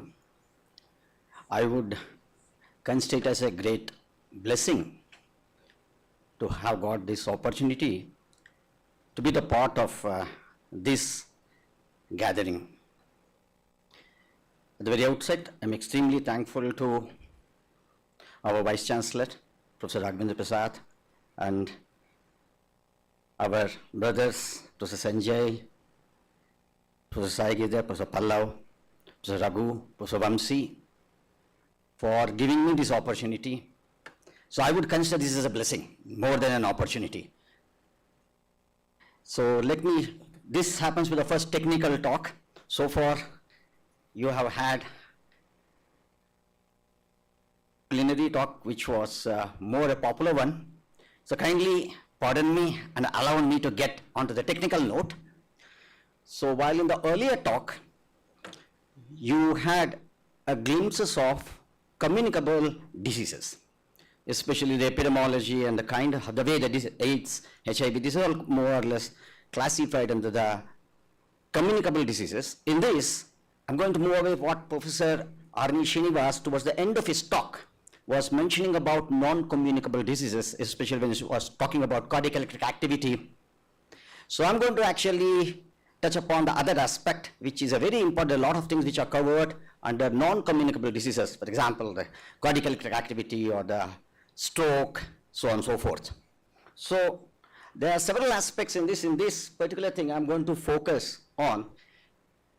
If you want to handle a mathematical model for a heart, or if it is going to be a bypass surgery and things like that. So we know that we will not be in a position, not anybody will experiment on human beings, say, okay, let me try out 10 times, and the 11th being perfect. Nobody will say that. We all know what's the danger. But then, mathematics enables doctors, clinicians, to play with the patients, not in reality, but virtually. So virtually without harming them, but they need the data. So to play with the data, not for fun, but for learning purpose. Because an expert becomes an expert not overnight. They are very born geniuses. They may become just, okay, they are able to see through. But there are largely people out of hard work learn to become experts. And we all know when we choose a doctor, we go to an expert because he has learned the art of doing the right remedial measure. So for other set of people who would very, very ambitious and would like to become experts, there should be a playground. The playground for such people is facilitated by the knowledge base consisting of science, engineering, etc., so on and so forth. And mathematics is definitely a very, very important component, which really makes this playground very robust, strong, so the doctors can play, engineers can play, scientists can play. So my talk is actually getting pitched in that context. For such a game, we require mathematics along with all other allied branches. Mathematics is one of the very important components. The role played by mathematics in some perspective, not complete perspective, Dr. Arni Srinivasa has talked about models. I'm now going to talk about how these models can be realized in a way that they can be practically be useful for the doctors for a virtual game in silico. As Dr. Pallav has mentioned, lot of activities. I would say that the activities that he mentioned is more or less on in silico basis where you're going to play virtually in the computers. To do that, if you look at the heart is a very complex structure, right? To play with that, it turns in terms of mathematics, it turns out to be nonlinear models. That's what I'm going to pitch in my talk. If you want to solve such a nonlinear model, you need on a computer. How are you going to do that? There should be the ways to play with the digital data. And they are called as the numerical methods. So my talk is pitched on one very small aspect of mathematical biology. It's more or less an aid for solving the models visualized by experts. So it's a small aspect for a big problem. So permit me to go a little more deeper into the technicalities. So here I'm going to focus on what is known as stabilized variational multi-scale subgrid finite element analysis for the transport model. There's a lot of transport in the body. So I'm going to focus on one aspect, the blood flow. That's not the only thing, there's several things which are transported in the body. So very, very small component. I'm going to go a little more deeper. How virtually on a computer we can play is through this method called as stabilized variational multi-scale. This is one of the very, very robust, efficient, strong methods currently being used across the world for virtually going through the patient data and coming out with useful information so that they will become helpful in the clinical context. While I'm going to focus on the numerics and maybe a bit on the mathematical biology, so because that's an integral part of it. So that's why I said I'm going to highlight how these numerics are important, what is the role of it, and how they are applied in hemodynamics. So my focus of my talk contents are going to have all these aspects. Though they are going to be a bit mathematical, I will not pitch into the theorem lemmas as conventionally goes, but whatever we do, they are the integral part. I will highlight what we do, the theorem lemma, they have 100% implication in mathematical biology. You just cannot say, okay, there's an abstract stuff, I don't have anything to do with mathematical biology, sorry please. Theorem and lemma that you learn to do in your classrooms become a very important aspect when you come to practical table 2. I'm just going to highlight some of it subsequently. So these are some of the things as we go along without going to too much of technicalities. I'm just going to talk about this method and the finite element method in the context of mathematical biology. And when we apply, what are some of the things that we need to take care? This is a numerical tool for helping us to realize or give the in silico capability for the machines. So these are some of these aspects, and then as we go along, we will see. So what you're seeing here, let me first focus on two of these standard animations which are regularly found. What you're seeing here is an arterial flow where the RBCs are moving and slowly the arterial wall is getting closed, right? That's the blockage. The lumen of the artery gets gradually reduced because of some pathological developments, some diseased conditions that we call this okay, that can be a block in the heart. It could be within the coronary artery, it can lead to something like a heart attack, and you could do the bypass surgery, etc. If you want to really take the data of a person and simulate and find out its critical condition, which is in silico game, you need numerical tools. So that's where it's going. What you see here is the case of aortic aneurysm. What you see is the blood flow from the aorta, from the heart. It goes into the aorta with so many chambers. So there can be abnormalities right at the beginning of the aorta, abnormality in the sense that the aortic vessel wall, the lumen of it, can become gradually Under diseased conditions, it will enlarge because the heart wall gets weakened, the vessel wall gets weakened, and they give way, and that's called as aneurysm. So aneurysm, and if you want to really see, it's a complex geometry. So as you see, the cardiovascular diseases, which is a non-communicable disease, is one of the leading causes of death. Out of 17 million premature deaths, these are statistics way back in 2019, 38% is caused by cardiovascular diseases. Arteriosclerosis, what you are seeing here, the case of it, and aortic aneurysm is one case of it. They manifest in several different avatars here. The one such particular case that I have shown you, which you will be able to take the patient data and do as a remedial measure and check whether this remedial measure is going to last long or is going to fail. You can do a priori assessment before the deployment, and doctors can take a final decision based on whatever you talk.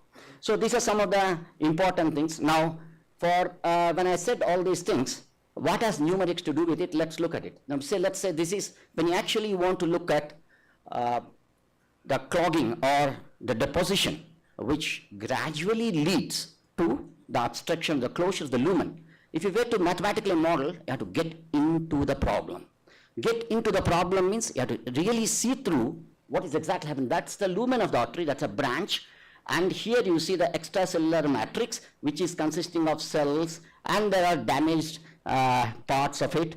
So cell too much, etc., etc. There's a flow which this can gradually grow, and then this endothelial layer can break, and there can be a clog formation coming in because these tumor cells can further go migrate, and they become dangerous. So this is a scenario, very, very simplistic scenario. So what I want to say is, if you want to mathematically model this scenario, you need to shake hands with the biologists. And you need to understand this. They do not understand mathematics seemingly, I would say it's really not true. But if you understand, you should be able to understand some of these phenomena, means you should be able to converse with them, and then you'll be able to convert this into a mathematical model, and you'll be able to come up with a solution. Otherwise, you will not know what to do with it. You have to go with the expertise which is a gifted one. It comes only with great efforts. So I'm going to show a model, mathematical model, how this kind of a complex scenario can be mathematically modeled. And to solve them in silico, what is it that's needed? That's my focus. Okay. Now if you look at this, that's one complex. I just gave you a specific model before. Now we all know this, recall, this is all available on the web. A complex arterial system. You know, arterial system is very complex. So they have got taperings, there are different dimensions and curvatures and branchings, whatnot. And even to extract the realistic information from MRI or CT data where image processing challenge, there's a lot of AI-based methods, deep learning methods, PDE-based methods to get, if you get an MRI image, it consists, suppose you are interested only in abdominal data which is hiding behind this vein. You need to take it out. That's an image processing challenge. So if you were to look at in terms of this entire arterial network, that's a segment of it. Just I brought in, just we all know this from this is all school books also talk about it. Just to highlight that this is a very complex phenomenon having a lot of things and a lot of challenges. Of this, you see the aneurysms need not be only in aorta, it can be in the brain, that can lead to brain hemorrhages, which is very common, right? So you can have multiple aneurysms. These are all clinically setting. These are all not just some cartoons. They are realistic scenarios which are depicted as cartoons in this particular picture, but you will be able to get CT or MRI data which exactly reflects this kind of complexities in even more magnanimity. So severity, not magnanimity. So here we have what you have shown, the aortic arch, where it can suddenly get constricted because of some pathology. So, or it could be a disease where in the carotid artery in the neck, there could be a complication coming up and they get blocked, and there may be no circulation of the blood, and then your function gets disabled. So this is some realistic scenarios that we need to really handle it. For that we need methods. As I brought in these images just to highlight that we are facing, in reality we have complex geometries and complex scenarios. Till the time we understand, once we understand, they all seemingly familiar models they become, that's what it is like. When I actually put up the model, say, I am familiar with this model, I have not seen this model. Oh, he's talking in this kind. Yes, there's nothing new, baby, you understand it and correlate. Sometimes you refine it, sometimes you invent it. Come on, that's what I'm going to talk, as I'm going to talk along, you will see, I already know this. So connect ourselves, we'll be able to contribute a lot. So, So if you were to look at all these things, what is this mathematics fellow to talk about all these things? Who is going to accept it? So I want to bring forth some of the notions the world has already acknowledged and accepted what mathematics can do to understand these scenarios. For example, the transport model, the flow inside the body. So if there's a pathological situation like what I have shown, what it would do, the regular flow is going to get altered. They are no more going to flow in a regular fashion because the channel or the arterial vessel through which the blood is flowing, if they get constricted or if they get enlarged or if they get blocked, the flow which is naturally taking place, obviously they will undergo a deviation from its regularity. So altered flow conditions leads to some complications like a flow separation. There's a regular flow and some small segment of the flow gets localized. They don't flow in the regular speed. They flow slowly. They get localized. When there is a localization, it can lead to tension on the blood vessels. So if you want to such complexities, you will be able, these are all acknowledged, flow separation, flow reversal, oscillatory shears. These have been accepted by the biomedical engineering community, and these days, the last decades, couple of decades, clinicians have accepted these as indicators. So can we get these altered flow conditions in silico? Yes, mathematical models enable them. Understanding local hemodynamics with the complexities will be very, very useful in the medical research and in surgical planning. So I have told doctors young surgeons can play and practice their surgeries and come up with the right kind of a remedial measure with the kind of a confidence that after 5 months it's going to be like this. After 10 years it's going to be like this. That confidence level can be slightly built up.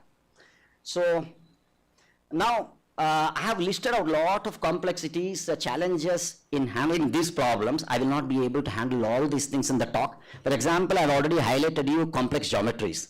There the convection domination, the flow in the heart is at velocities are very large. As it goes down to the lungs where the capillaries and arterioles meet, the flow velocities become very, very small. So if somewhere it is 3,500 and other places it can be 0.1. So dynamics from large arteries to the capillaries and arterioles are very, very different. So that's a convection domination is a context where in the aorta this becomes important, and our vessel walls are not static, they are pulsating. Fluid structure interaction becomes a very, very important component for us to come close to reality. That's a challenge. To come up with the models mathematically and computationally, fluid structure interaction becomes a challenge. Blood is a complex entity, we know that. Blood rheology itself is a challenge. And also the rheological conditions in the blood. While the composition may be same, as it goes from large arteries in the arterial level, there is a variation in which a blood should be really treated. So somewhere it may be good enough to treat as a Newtonian, elsewhere the non-Newtonian aspects of it, or the cellular aspect of it when it goes to arterial or a capillary level. Probably we have to look at the cellular aspect like RBC, WBC. We have to go to that level. Somewhere, okay, as a macro model, Newtonian model is good enough in aorta. So there's a complex variation in how the rheology need to be considered. There's also a variation, if you want to look at patients, what X, the defects of X and Y may fall in the same class, but complexities may be very different. Same fellow with abdominal aortic aneurysm may have a different kind of a bulge, a different kind of weakening in the heart. The patient-specific data becomes very, very crucial to come up with a remedial measure for that particular patient. Therefore, whatever amount of effort we make, they give a direction, but for a particular patient, we need to work with the patient-specific data to come up with more appropriate decision. So, image classification, model generation, there are a lot of things. So, in this, and I have listed, what I have listed in the black, these are the aspects which I don't have time to touch upon.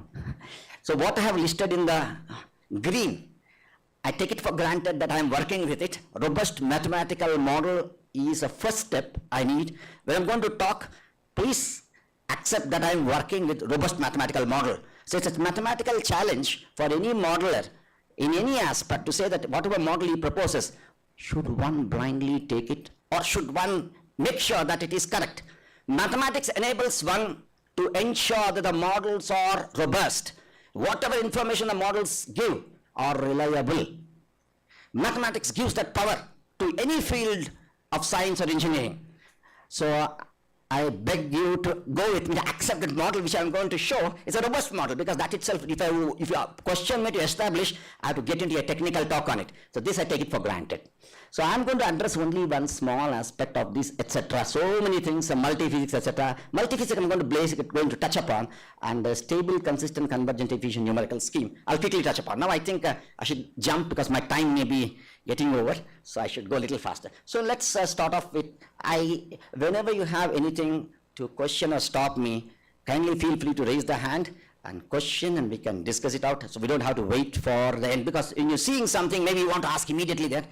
Feel free, it may be a learning for me, it may be a learning for many. So okay, let's start. How do I double? I'm going to focus only on one aspect for the want of time. That is, if you have a model, how do you get into the in silico version of it? So let's start off with a 2D model, which is, I got a convection diffusion. This is a diffusion, this is a convection. So the convection is sitting here, and there is a reaction term, and with a variable diffusion coefficients. I'm just starting with that. So you want to solve this in silico. So I now forget about mathematical biology, how we get into the in silico mode. Very simple standard textbook model.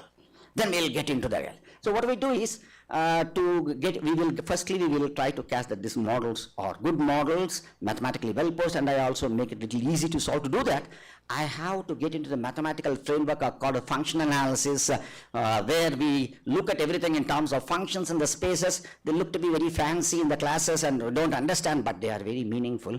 I take this equation, cast it into the solution space where I'm going to search the solution. What it does, it helps us. So in this case, we define some spaces here, which is called H1 0 omega. That's the same problem what you have here in the differential form is cast into the integral form, which is called as the variational formulation of the problem, where that's called the bilinear form. This is a linear functional. These are the definitions of it. I'll not get into details. Now what it does is, very simply, here you have second order derivatives. If you go here in this framework, you have only first order derivatives. So solving first order derivatives should be relatively easier than second order derivatives. So it eases the challenge of solving differential equations. So this is called as a variational framework. So I get into the variational framework, and then I am in a continuous framework. Where is this x, y defined? It's defined in a domain. This domain has how many points? The domain can be a heart, domain can be a small portion. How many points are there on the domain called heart? Infinitely many, right? So we will not be able to practically give any supercomputer today, will not be able to handle it out. So I need to jump from infinity to finiteness. So that's where I jump from the infinity to finite. But of course, this model is well posed in the weak form. This is called the weak form because I have weakened it by second order derivative, first order derivatives. That this is a seemingly doable problem for which solution exists is guaranteed by Lax-Milgram lemma. Because this is what I am going to use for prediction later. So I first make sure the solution exists. We'll not get into the details for want of time. There is something called as Lax-Milgram theory, which guarantees solution for this exists. So it says that under certain conditions, that bilinear form is continuous, it is square, so, and right hand side is also continuous linear function. These are some conditions. For the want of time, unless you ask me questions, I will not elaborate. I'll keep moving forward. If you want anything, stop me and just say, please elaborate. Feel free. So then what I do is I have to jump from infinity to finiteness, wherein I will be able to deal at least with the biggest possible supercomputer. I'll be able to map it out. Even as I'm talking to you, some of the mathematical biology problems are continuously solved and challenged to the supercomputers.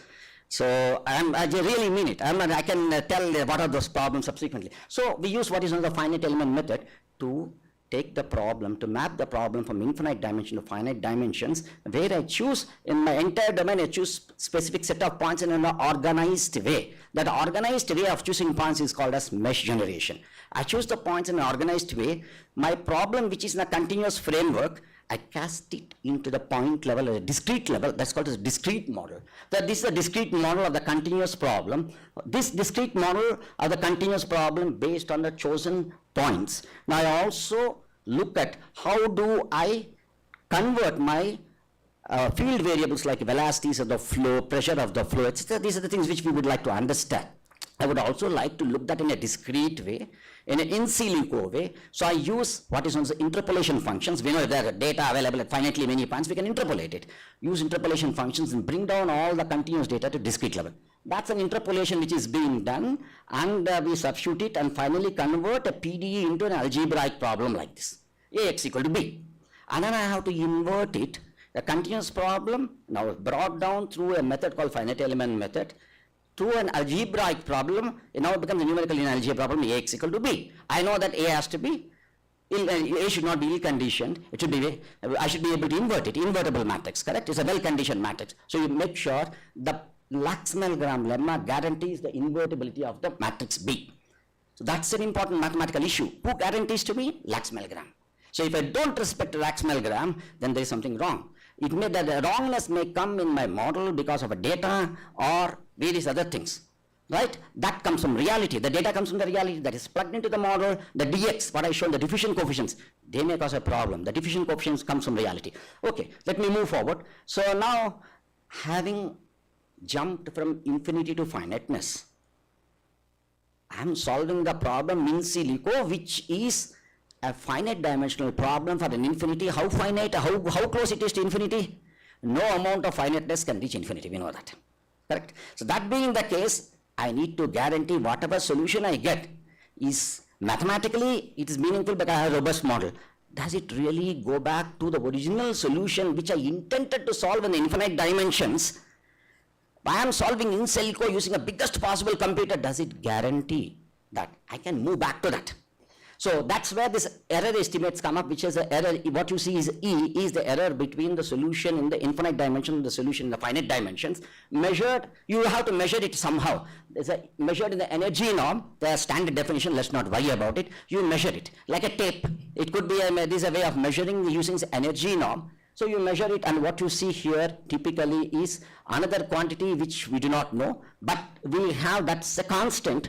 This is a constant H. Typically talks about when I jump from infinite dimension to finite dimensions, the distance between the points, it's being typically depicted by a measure called H. As I consider more and more points, H becomes smaller and smaller, right? So that means this guarantees that this goes to 0. This is a constant, that's a constant, H becomes, that's called an upright estimate. Mathematically, you show that the scheme that you use for finding the solution is leading to a convergent solution. So the same thing, these are two different measures. This is called an energy norm. You can also measure by another metric, which is a L2 norm, which guarantees it's a more popular norm. Again, these two are constants, and as H goes to 0, which means you are introducing more and more points so that it will become smaller and smaller errors. So as H becomes very, very small, we know that this is appreciably small, then you have some kind of a guarantee whatever I am doing is fine. That's where the error estimates, which we use the functional knowledge, becomes very, very useful to show that your numerics are valid. Now let me go into, now everything seems to be very simple and very fine. So I have shown you what is known as finite element method in the Galerkin framework and the order of convergence. Here you see if I use P is 1, then it will be order of convergence should be 2, H to the 2, and I seemingly getting 2 convergence rate. Right? H to the power P plus 1, P is 1, then this should be close to 2. I seem to get it. Everything seemed to go very fine. But in reality, as I said, in the complexity, bed velocities in the iota is something around 2,300 on an average. It can even shoot up to even more than that Reynolds number, and it can go down to 0.1 or even less in other places. In that complex scenario, we call it as that's just to guarantee that we are on the right side. This is the exact solution, and that's the computers, both of them seem to be fine, and that's the error estimates seem to be fine. Is it always going to work for hot situation, for our human body where so many different complexities are involved? So let's look at what let's bring in those complexities through the next model. Can you just next slide? It's not moving.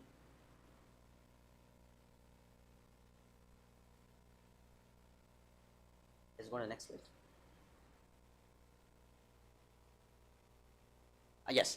Now, the same convection diffusion reaction model I cast it in a general framework. What you're seeing here is, I've introduced a diffusion coefficient, I use the convection coefficient, I use the reaction coefficient. Now, these are 3 different forces: diffusive forces, convective forces, reactive forces. Now, let's look at it's a force balance equation. Now, you measure what is the competition between these forces, right? So the measure, how do you say which force is dominating, convective forces, or diffusive forces, or reactive forces? These are all the non-dimensional parameters.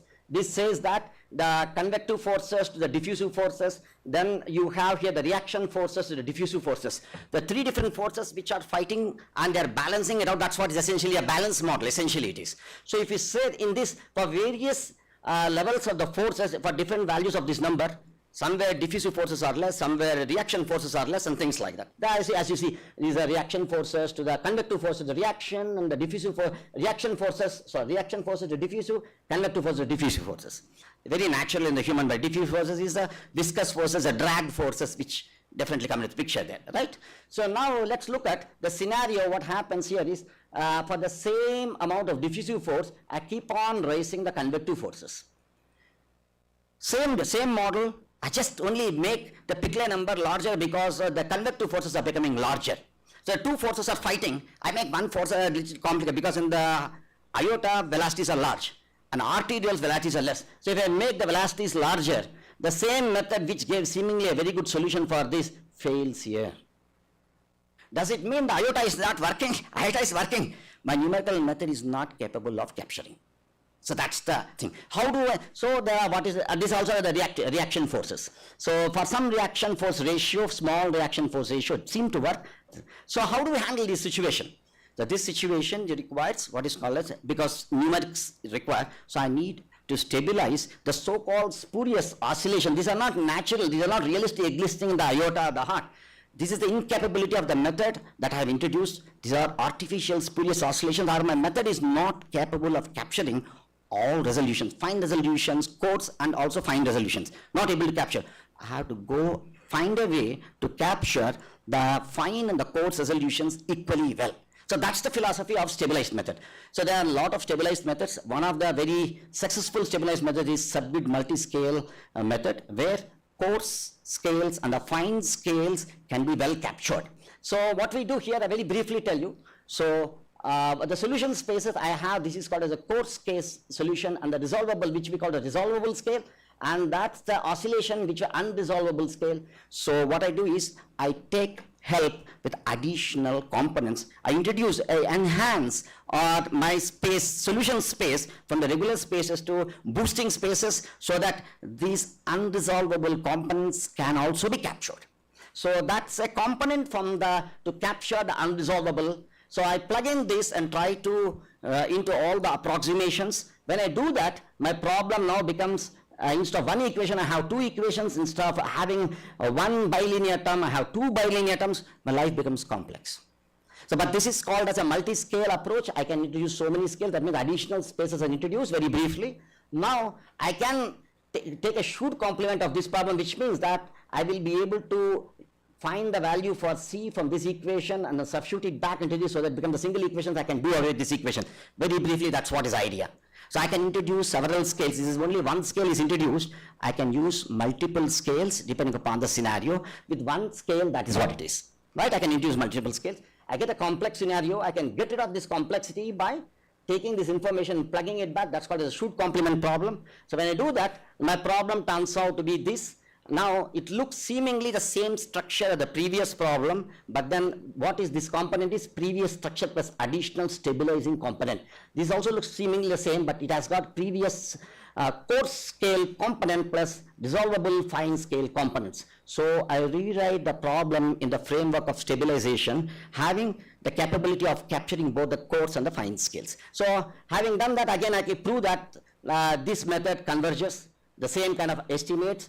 And also I can, this is not an estimate where I can have a value, but I can also get what is this value exactly by moving into what is known as a posteriori estimates. I don't have time. I will be able to give a lower bound and upper bound, so we know to what extent we can believe. We will also be able to exactly get a figure for it. Here we can only say it converges. Here you can say how big or how small it is. By using that, you will be able to get, that helps what amount of reliability you can give for this. And I'm showing that this method works. If you use the regular method, order of convergence is no more 2. If you go for stabilized method, order of convergence comes out to be 2. So now I've just given you a very briefly some idea about the importance of the numerics to come up with a stabilized method which can tolerate the variations in our human body when you are actually trying to solve it in silico. Now I'll come back to the first problem that, which I posed, typically if there is a clog formation, stenting is a standard methodology that is being used. So this is what I started with, one of the problem. How do you mathematically model this problem is, you just have, there's the lumen of the heart, that's the arterial wall, beyond this what's happening, this portion of it. So mathematically you have a model for this, in the lumen where the blood flows, you have a model for this arterial wall, that's called the porous model, which is a Darcy equation model, and you have a Navier-Stokes equation model, that's for the flow of the blood, and this is for flow in the arterial wall, which is treated as a porous domain, and we take into the complex, depending upon your understanding of the arterial vessel complexity, you will be able to make this more realistic model. So now, this is, after having connected to the reality, you can translate it to the regular models, right? Now, if I pose this model, I think many of you would have said, oh, this is a regular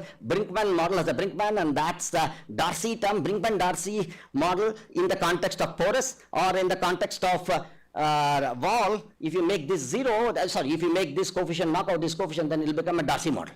Right? Or if you take this, it becomes a Brinkman model. So it becomes like a Stokes model and a Brinkman's model. It becomes a Stokes model when it is here. It becomes a Brinkman model when it is in the vessel wall.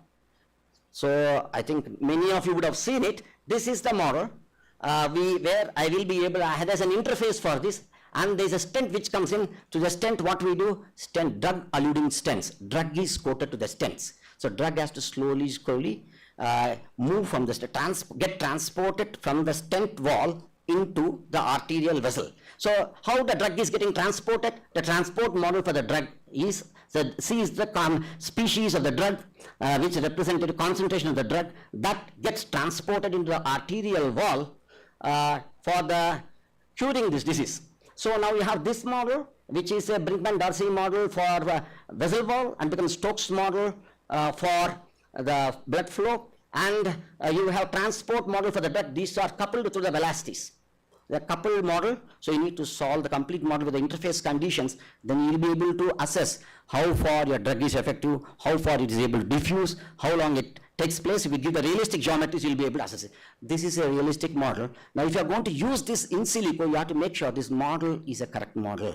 Mathematics guarantees that. How good with this model, I will be able to perform the assess my drug-eluting stent which has been introduced in the patient. Is the drug really going into the patient? If it goes, to what extent it has gone?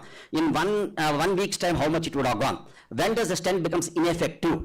Is there going to be a restenosis? Do a doctor need to put a second stenosis? You will be able to come to in silico assess this stent deployment in a patient. So that's about, I think now I will skip this. This talks about how can you solve this problem, etc., using the stabilized finite element method. For the want of time, I will skip this one. I don't think I'll have much time. I'll just, so this is a space-time problem. You have to now not only jump from the space, infinite space into finite space, in the time also you need to have, so you have to discretize space-time problem in a finite level. So I will just skip that, and we will come up with a stabilized formulation here, which is robust with stabilized things. That's the space-time stabilized problem which I will be able to solve it. So I can also show that the velocities of the blood flow, the pressures in the blood flow, and the concentration species, all the energy of all these things is always bound, and it converges.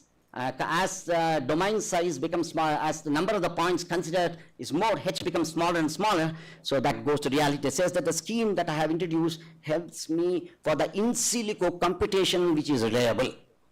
So numerical analysis and functional analysis and numerical linear algebra is an integral part of mathematical biology. We have to accept it, there's no way out.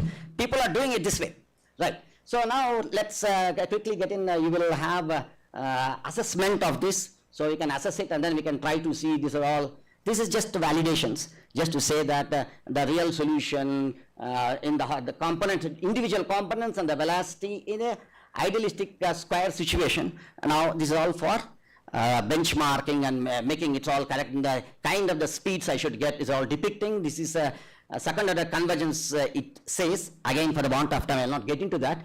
Now I will straight away move from the Stokes to Navier-Stokes, where, because I have large velocities, and the magnetic forces are very much useful when you want to deliver drug to a particular patient in a localized situation. The stent, where stented region probably want to make the drug more effective, you can use magnetic forces to localize and maximize the drug effect. For that, we could go back to Navier-Stokes equations and we add magnetic forces, influence of transverse magnetic fields. This is one model. There's so many models on this. HA is a Hartmann number which talks about the magnitude, the intensity of magnetic forces which can be used for slowing down the flow and making the drug little more effective when you solve this with the transport model. In this case, what we wanted to show is the flow is getting slowed down under the magnetic forces. Is it really true? Is it possible? Then you put drug and see what happens, get the drug get localized so that it can be absorbed. So that's where we went on to develop the mathematical model for that, and we also do mathematically all that is required we first establish. I think now for the want of time, I'll skip all this. I'll take you to some of these applications. So the scenario what you see here is there can be a pathological scenario where there can be multiple constrictions in the lumen of the artery. So not a single, and that the constrictions can be closed. There are slowly blocks are developing. There can be multiple of them. And with the magnetic effects, what you are seeing here is you can probably not be able to see this because of the font size. I would say that as the magnetic forces are increased, you will see that the flow flow intensities and the flow separations, they get modified. Flow gets slowed down. If there's going to be a drop, there is a flow separation here. Sorry, you are not able to see in this picture. So that helps in drug getting transported. That residence time for the drug in this region increases. That helps the absorption of the drug or the penetration of the drug into this disease region increases. Chances are increased. So, but then it does not go without any other side effect. What are known as wall shear stresses, these are not very good. The wall shear stresses seemingly increases when you have magnetic forces. So for the same flow velocities, when the magnetic forces of greater intensities are applied, the wall shear stresses increases. So this is side effect. So is wall shear stresses good? No, they get enhanced. So you need to be very moderate. You cannot apply the magnetic forces for a long time. You have to be very, very careful, moderate. So what should be the optimal forces that I can apply? You'll be able to in silico do that. Not very large magnetic, very intense magnetic fields, moderate ones for a limited time. What time periods, you'll be able to assess it. So next complexity that you see here is a simple complexity. Again, you have an aneurysm and you have a stenosis. In this complexity also we study the influence of the magnetic fields. As the magnetic fields, as expected, the flow when there is a bulge is slowed down. When there is a narrow down, the flow intensity, flow rises. Under the magnetic field with the intensity 110 Hartmann number, the flow gets slowed down. You cannot see, I'm sorry you cannot see this. Believe me that this flow gets slowed down so that the drug effect can be little more if there is going to be a drug being present there. So next is again, but it doesn't come with the, without any side effect. Side effect is wall shear stresses seem to shoot up. So that we need to take into account. So that's a caution that anybody using magnetic forces for drug delivery should be taking care that should not expose the patient for a very long time. So what is the range of magnetic forces you need to be? So this will be a very cautionary note, and for different patients you may have different levels. You will be able to come what is the tolerable level for a particular patient. You'll be able to come up with that. This is an aortic branch of a small of a child. So where you have the aortic branches and also a bifurcation coming up. So you will be able to again see that with the Hartmann number the flow velocities get decreased. I just do not want to get into technicalities. I only wanted to highlight on the numerics.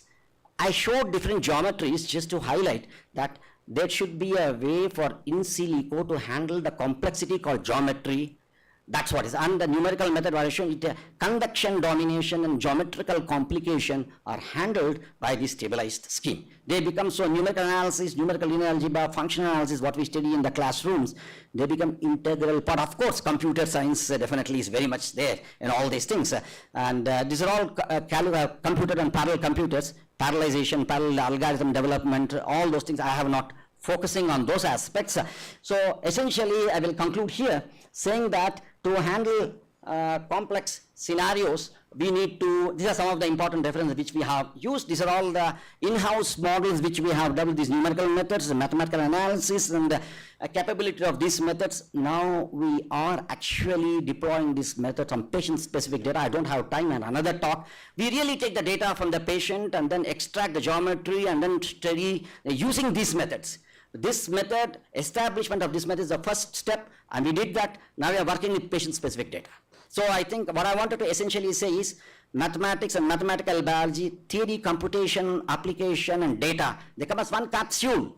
They are different pillars. So each and every component is very important. So that's the message, and I've given you a sample of how the numerics, numerical methods, numerical linear algebra, function analysis becomes very, very important. So all mathematicians, all computer people, you all should be together with biology and physics so that we will be able to help. So that's the point that I would like to drive home. With that, I conclude, and thank you once again for this wonderful blessing and opportunity for me.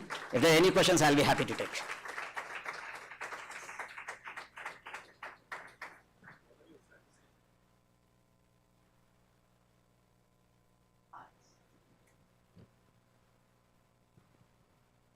So the statistics of actually the, what is the percentage of exactly success of this model for a doctor to see that and treat the patient. Yeah. That's a very, very valid question which a scientist should ask, and the right question has come from the right person. Thank you very much for this question. So this method, stabilized numerical method, if you have to look at it, the stabilized model, currently if you have to Google it even this minute, one of the very successful methods which is being deployed across the world in all the commercial softwares like ANSYS, or if you were to console, they have all these methods deployed in a slightly primitive way, not the current developments are not there, but success of its older versions is already realized and accepted by the community, and there are lots of innovations which are getting integrated into that. So I would also like to say that the very latest one in this context is SimVascular. This for the youngsters where computer scientists, AML engineers, medical doctors, mathematicians, all of them have come up with the state-of-art solver which has been released in 2022 or so. It is being heavily used, and they deploy these methods. Sairams. Thank you for your passionate talk, sir. Just one technical question I have. So in that stroke Darko model, I think, there is this transport equation you have given. Right. There is a diffusive term, and because of the Reynolds number, you have this mu factor. Now, how much the diffusive term dominates the transport model, and what is the range? So it also depends on which arterial segment. In the application context, we want to talk, Yes. the ratio between the different forces, right? So that depends upon whether it's convective forces are dominating or diffusive forces are dominating. They vary from iota to arteriole, right? So what is really applicable, what is the stabilizing parameter for iota may not be true for capillary. In capillary, maybe we don't need that stabilization. So diffusive forces can be very different in different portions. So the model you have taken, the mu term should be treated as kind of a parameter which changes from region to region. If you are working on global dynamics, it's a mandatory thing to do that. But what I have shown is small segment localized one, and there is a dependence of mu on the concentration of the drug in the transport model. Initially drug is more, slowly they get reduced. So mu becomes a function of the drug concentration. So I did not elaborate all those things.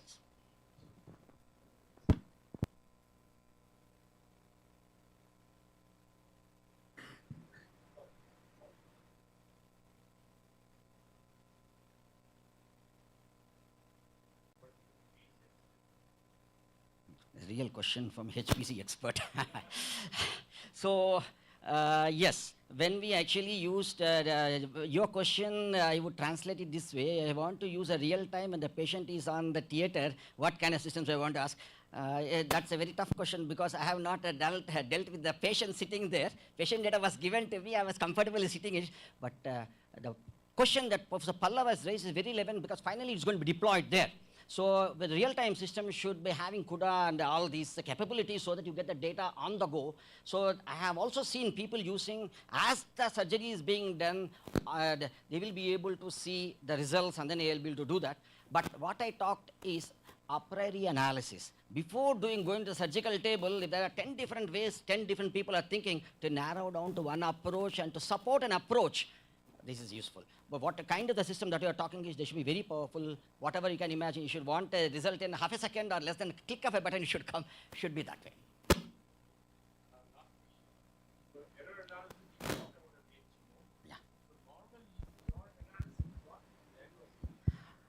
Right. So that's another very, very important technical questions. What Professor Pallav is asking is, I'm jumping from infinite dimension to finite dimensions. When I'm jumping from finite dimension, what should be the level of the finite dimensions at which I should be happy? That's what he's exactly asking. So for that, what we do is a validation test, code validation, grid validation test. We do it on benchmark problems. What should be the typical number, finite dimension to which I should jump so that my result is acceptable to the tolerable level?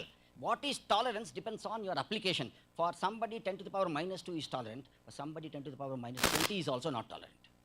Application, for space applications, 10 to the power minus 25 is also not, but one small, it will go off somewhere in the space. So it depends on the application, so, and that's a challenge. What you can get with 10 to the power minus 2 accuracy is easy, but you get 10 to the power minus 25 accuracy, I have to scratch my head a million times maybe to satisfy him. So that's a challenge. So in this case, depending on the context and what we would actually like to get out of it, that decides.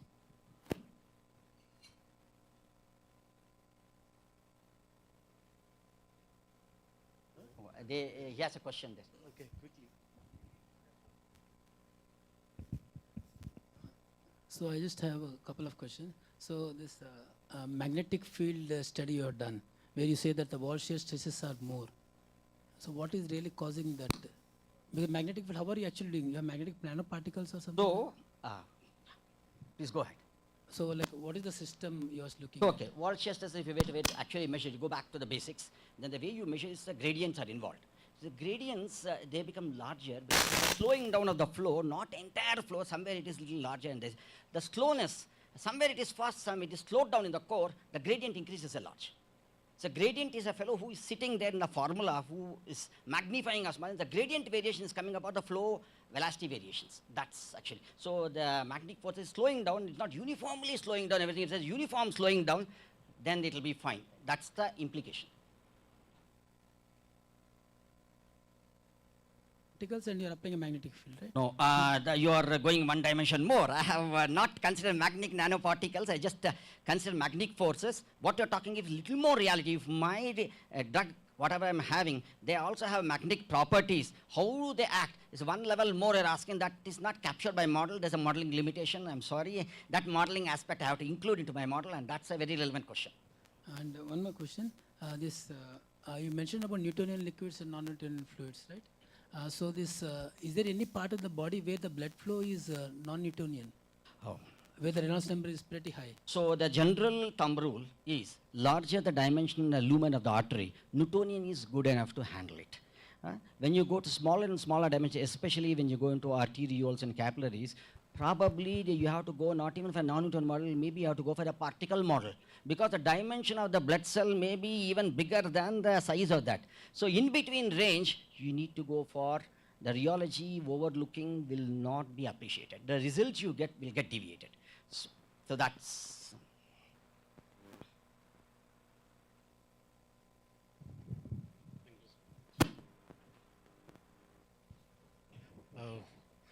I request the House to give one big round of applause to Professor Ratish.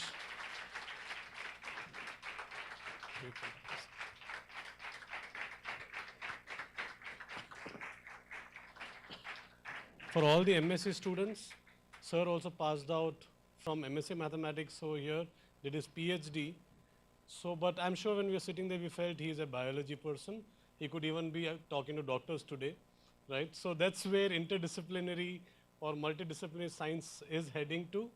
And sir is the head of the department at IIT Kanpur. Sorry, I'm not. You were. The head for the Center of... I'm not making you for bioscience. For Center of Excellence for Cardiovascular.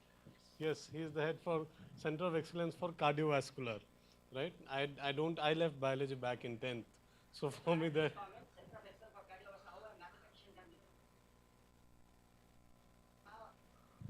Alumni was center heads. So I luckily got this opportunity to be head that Center for Excellence for Cardiovascular Flows and Pulmonary Flows. So they don't call head, they call us coordinator. Let me correct that. They call the coordinator. Another alumnus who is a shining example for all of us, Professor Raghavendra Prasad, to hand over our token of love and gratitude to Professor Ratish.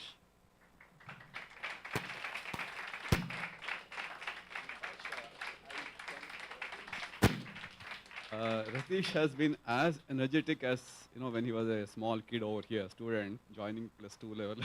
Okay, nothing has diminished, the same passion, same enthusiasm, and same, just to go forward. I think he's, a lot we need to learn from him. And, I was telling him, whenever I went to IIT Kanpur, I disappeared from the scene. Probably that was more because he was in the lab working with the students. Okay, yeah, sure.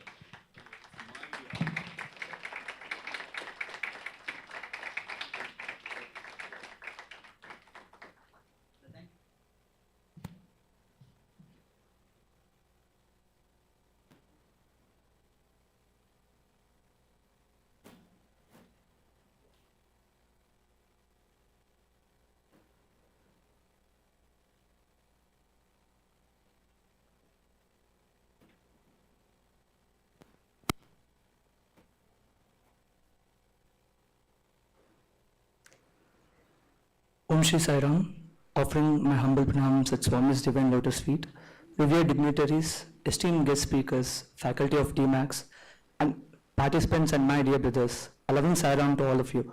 Now, I have the privilege of introducing the next speaker, Dr. Prashant Kumar Srivastava. Dr. Srivastava is working as an associate professor and head at present in the Department of Mathematics, IIT Patna, India. His research area is mathematical modeling in ecology and epidemiology. In particular, his interest lies in modeling behavioral response and non-pharmaceutical interventions and their optimal controls in infectious disease dynamics. He is also interested in exploring non-linear dynamic behavior in infectious disease models. Dr. Srivastava has more than 18 years of teaching and research experience. Sir will be talking on the topic bifurcation analysis of a predator-prey model with alley effect and fear effect in prey and hunting cooperation in predator. Dr. Prashant Kumar Srivastava.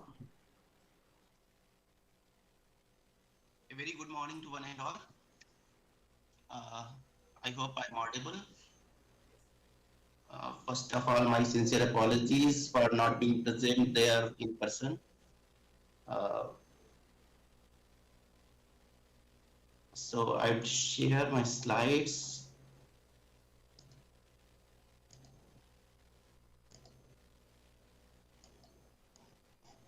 I hope these slides are visible. Can someone just confirm it? Yes, sir. It is visible, sir. Yeah. Okay. Okay. Thanks. That's great.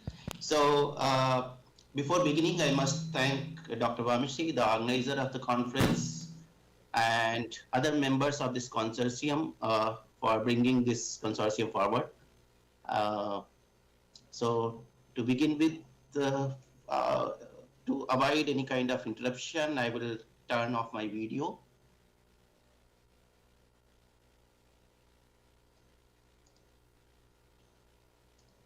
Yes. So, as the topic suggests, this is an analysis of a model.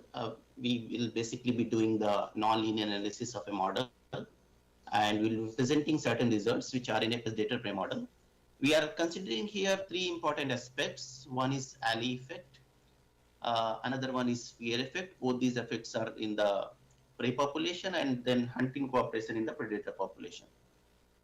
This work is done jointly with my PhD student who is collaborating with me, Mr. Anuj Kumar Umrao. And if you have a question or query, you can always write back to me. So I will be probably rushing a bit quickly because I understand that there is a lunch break. So I will try to finish it in a shorter span of time than the allocated time.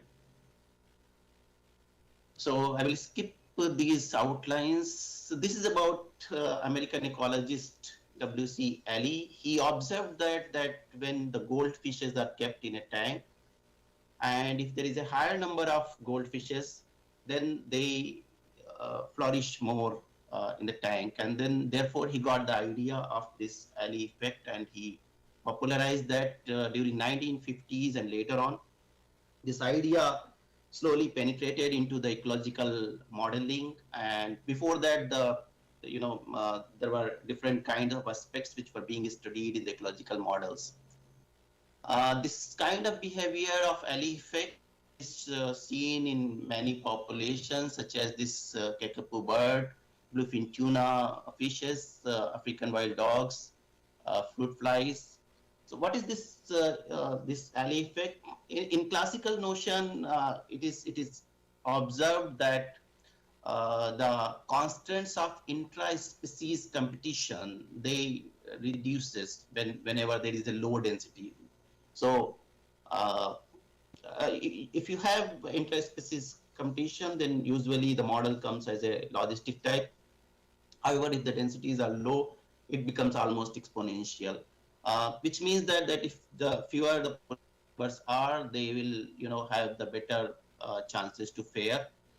Because of the greater availability of the resources, that is how it was comprehended, and the population will come back to its intermediate densities.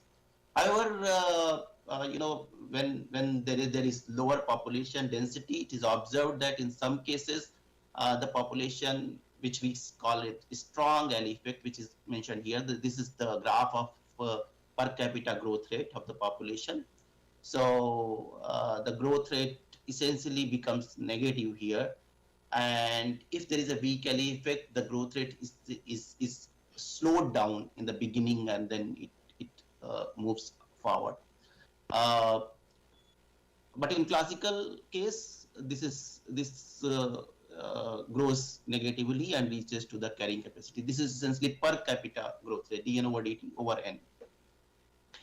There are two kind of alley effects which are referred here. One is the component alley effect, other is demographic. So in case of demographic, the average impact of all the members of the population that affects that has the positive correlation with the growth rate of the population. And in case of component, their individual traits, they affect the growth of the population. Mathematically, one can represent them in such a manner such that there is a function phi such that on two threshold values, theta and k,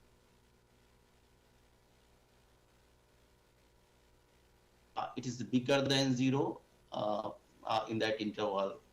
And in addition, if the beginning is negative, phi 0 is negative, we refer it as strong alley effect. And if phi 0 is positive, we refer it as a weak alley effect. We can see it, this is like the beginning phi 0 negative and phi 0 positive. So that's how this is reflected. Again, as I mentioned, by strong alley effect, we mean that there are two thresholds, and below one threshold, the population will die out. However, in case of weak alley effect, the population even there is no second threshold, and population doesn't actually die out. Rather, its growth rate is very slow. Then there is something called fear effect. So in 2011, Zenet and others experimentally showed that there is a 40% reduction in offspring production of a species called song sparrow due to the fear from predator. Elliott and others have done an experiment on Drosophila, that's fruit fly, as prey and mantid as their predator, and they have shown that the presence of their predator, the reproductive performance of the fruit flies decreases.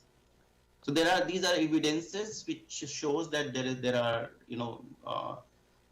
effects of fear on the reproduction of populations.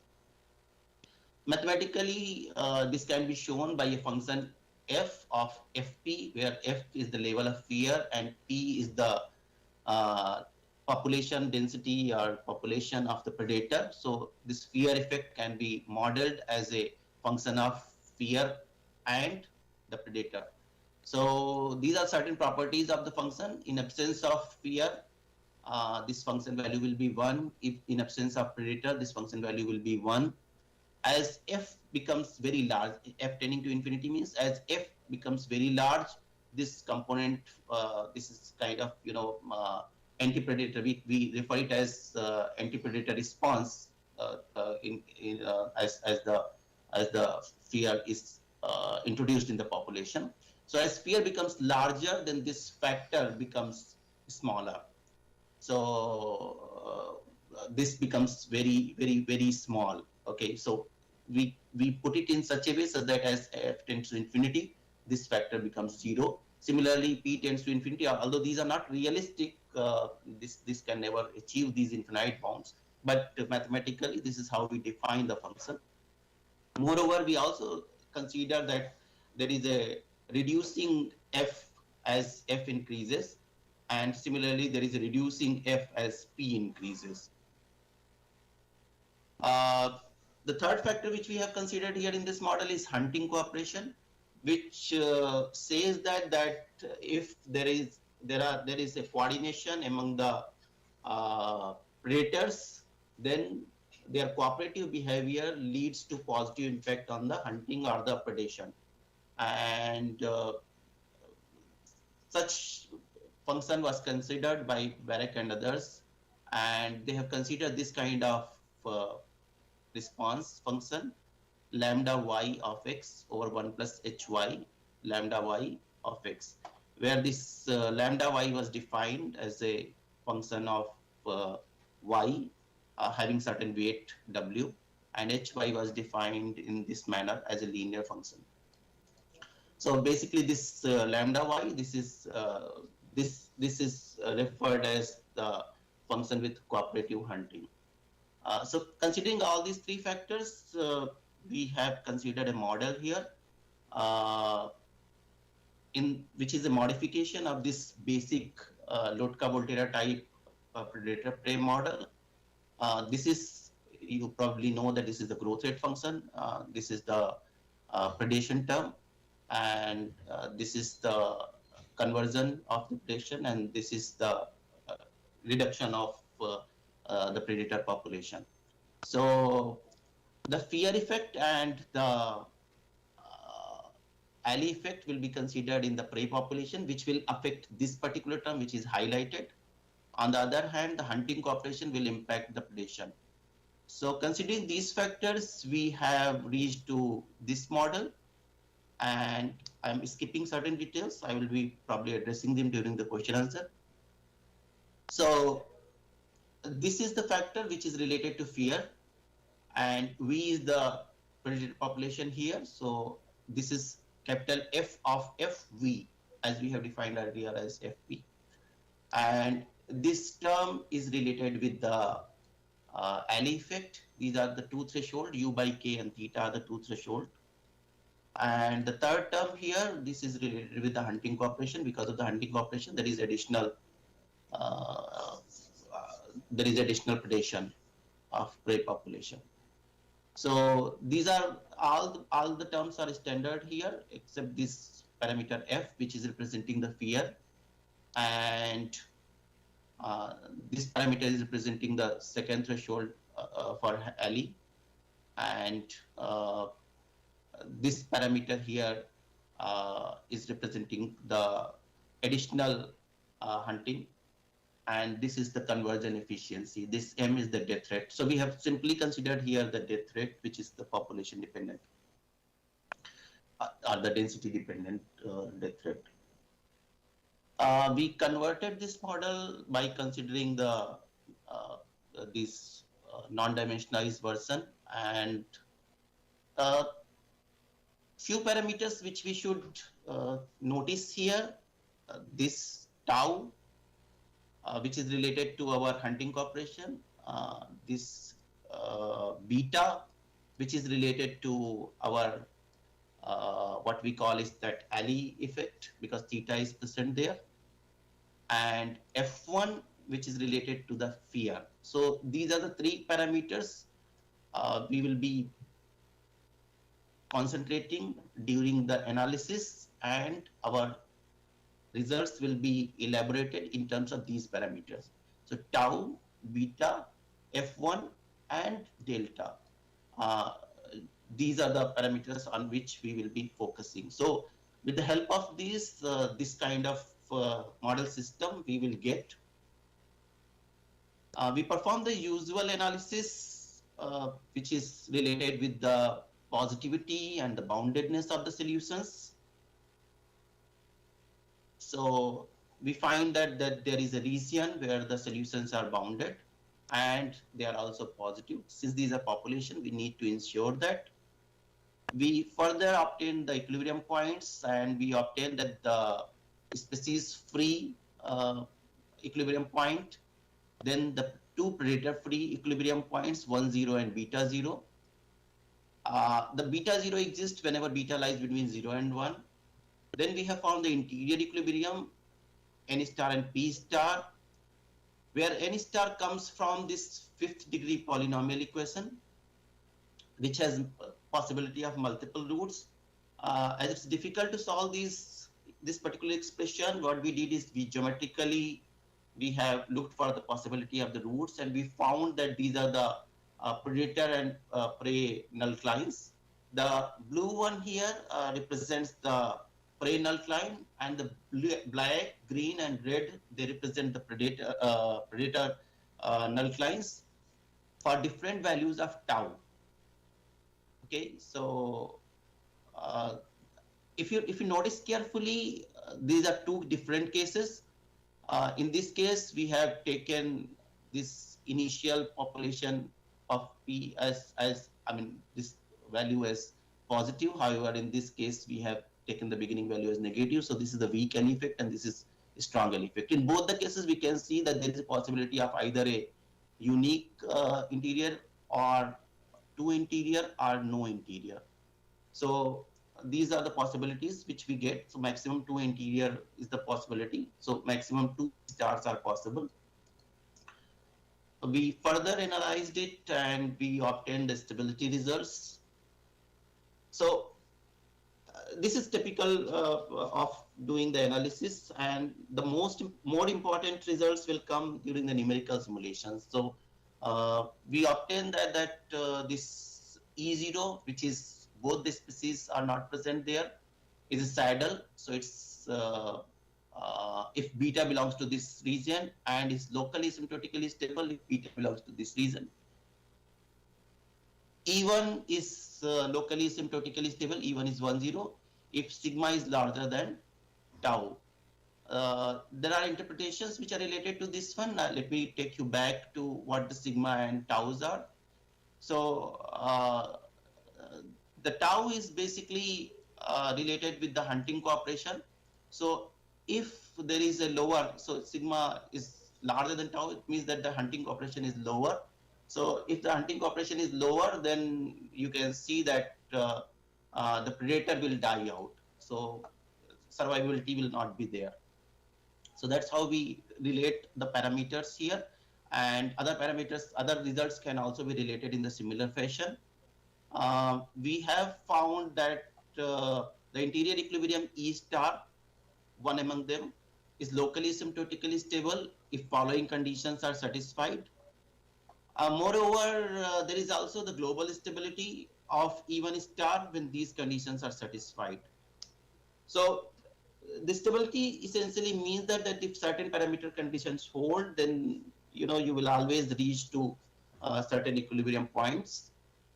Our interest lies in the observation of non-linear dynamical results, and therefore we have gone for the bifurcation analysis. We observe that we have a transcritical bifurcation at the boundary point E1 if the parameter tau crosses this threshold value tau critical. Further, we have also found that there is a possibility of saddle node bifurcation. We have also found the possibility of half bifurcation when this critical value of tau is crossed. So these are all typical calculation. I mean, one can easily do all these calculations and see that this is what is happening. The similar results we have also found, these are results for the weak L effect. The similar results we have also found for the strong L effect case. And then we delve into the numerical exploration of our results. And here are certain results which I want to emphasize. So these are the diagrams which are related with the tau factor, which is related to the conversion efficiency of the consumption of prey by the predator. So we notice that if tau is increasing, then this n, the prey population, basically is changing its behavior. The dynamics of the prey population is changing its behavior. Initially, it shows that there are two equilibriums, 0 and 1. And later on, as we come close to this critical value of this tau is equals to tau critical, tau is equal to tau transcritical, this vertical line, we notice that there is a saddle node bifurcation which appears at tau is equal to tau Sn. And then this branch, the green one is a stable branch. This continues till it reaches to the point tau is equals to tau H, where the half bifurcation appears. Okay.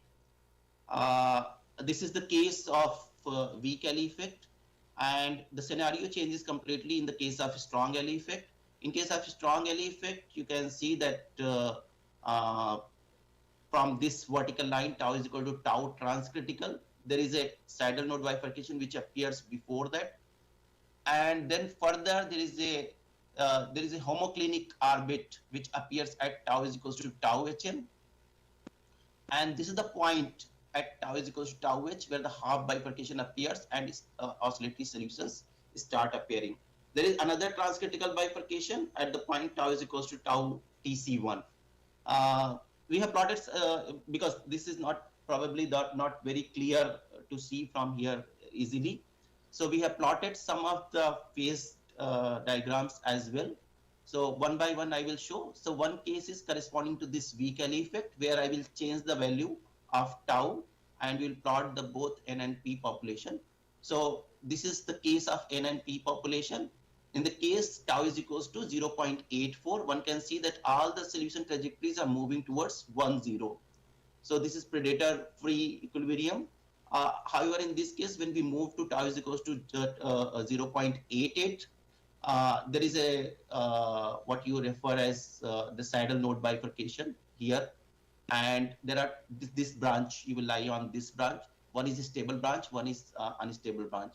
So you have sort of bi-stability here. Some solution trajectories move to the interior equilibrium, and other solution trajectories move to the boundary equilibrium. So this is a bi-stability. This further, as tau grows, this further moves to the stable interior equilibrium, because you can see that this equilibrium becomes stable, and then further the half bifurcation appears. So this interior equilibrium, as tau value is increased to 1.01, and further when the tau value is increased to 1.5, the half bifurcation, and because of the half bifurcation, the oscillatory solutions exist. So this is the case when certain parameters are fixed and only this conversion efficiency tau parameter is changed in presence of weak alley effect. In the similar fashion, we have plotted the phase plane solutions for this strong alley effect, and these are plotted here. So there is one separatrix which you can see, and this basically relates with the homoclinic orbit, which can be seen here, and rest other plots can be explained in a similar manner as earlier. So this D is corresponding to the value tau is equals to tau Hm, where we see a homoclinic orbit. Further, we have analyzed the model for the effect of fear, and one can see that the values of fear as F1 changes. This is the case of weak alley effect. So here both the populations exist for the different values of fears. However, if we change our parameters and the fear parameters are also changed, one can see that the prey population, it goes from the oscillatory solutions to the stable solutions. So there is a stabilizing effect on the dynamics of the prey population in presence of fear. So fear has a stabilizing effect on the prey population. Effect of delta, which is the parameter which is related to the hunting cooperation. So it also shows that if you keep on increasing the value of the delta, there is a possibility of extinction of the prey population in presence of fear. And this is also in case of weak alley effect.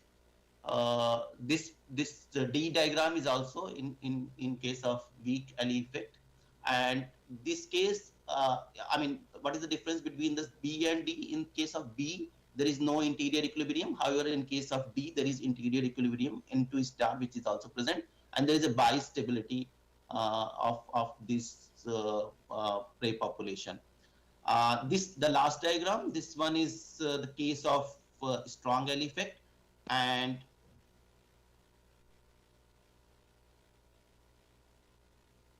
from oscillatory to stability. So instability to the stability effect is observed in presence of fear.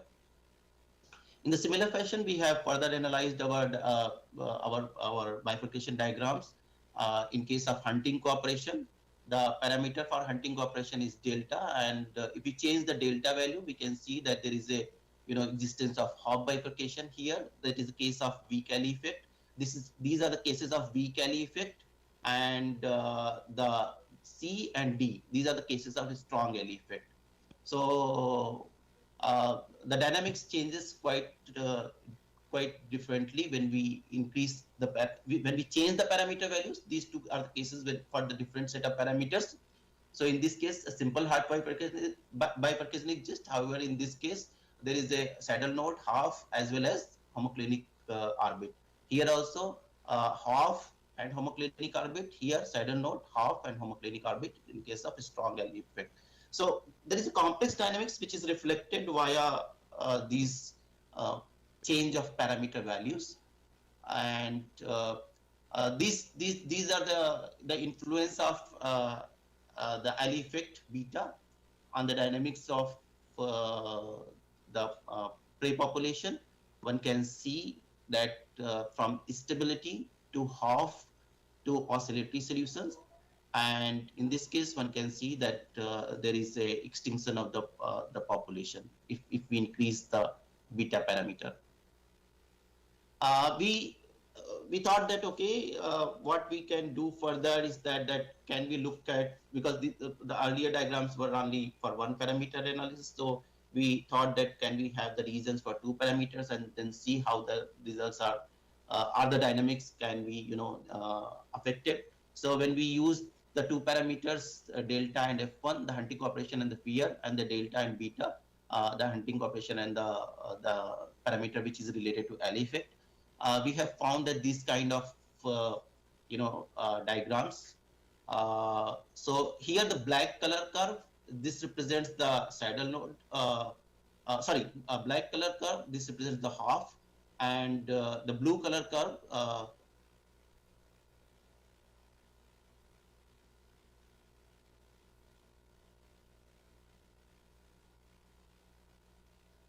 which means that if we cross the blue curve, there is an oscillatory solution. So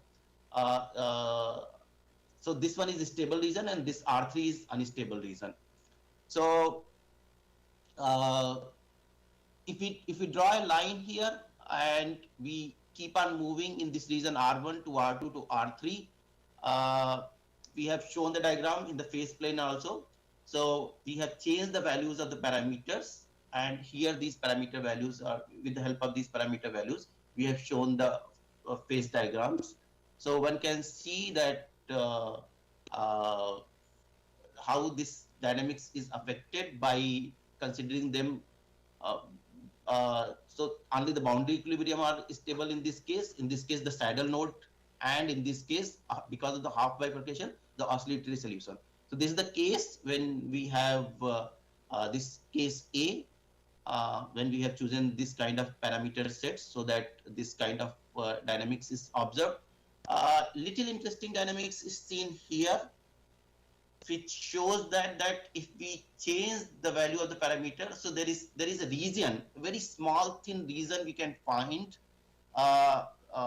If we draw a vertical line here, then what will happen? We will have the stability to oscillatory region to again stable region, and that is observed in this case of two parameter bifurcation in the delta beta region. So the final observations are that if we make a small change in the hunting cooperation, there is a severe change in the dynamics of the model system. It can lead from stability to instability to stability. And this is what the conclusions are. I think that I have been within the time, and all these things are I have discussed. The point which we have tried to establish here in this work is that there is a nonlinear dynamics which can be observed from this simple predator-prey model. And if we consider these kind of effects, then there are biological implications alongside with the mathematical implications. One among them is the high level of the cooperation, the hunting cooperation among the predator leads to the extinction of the predator. That if we increase the delta parameter, then there is a chance that the predator population will go extinction, which seems a little bit of counterintuitive, which is coming from this model system. So this is what the one result which I want to highlight, and I think I should stop. Thank you.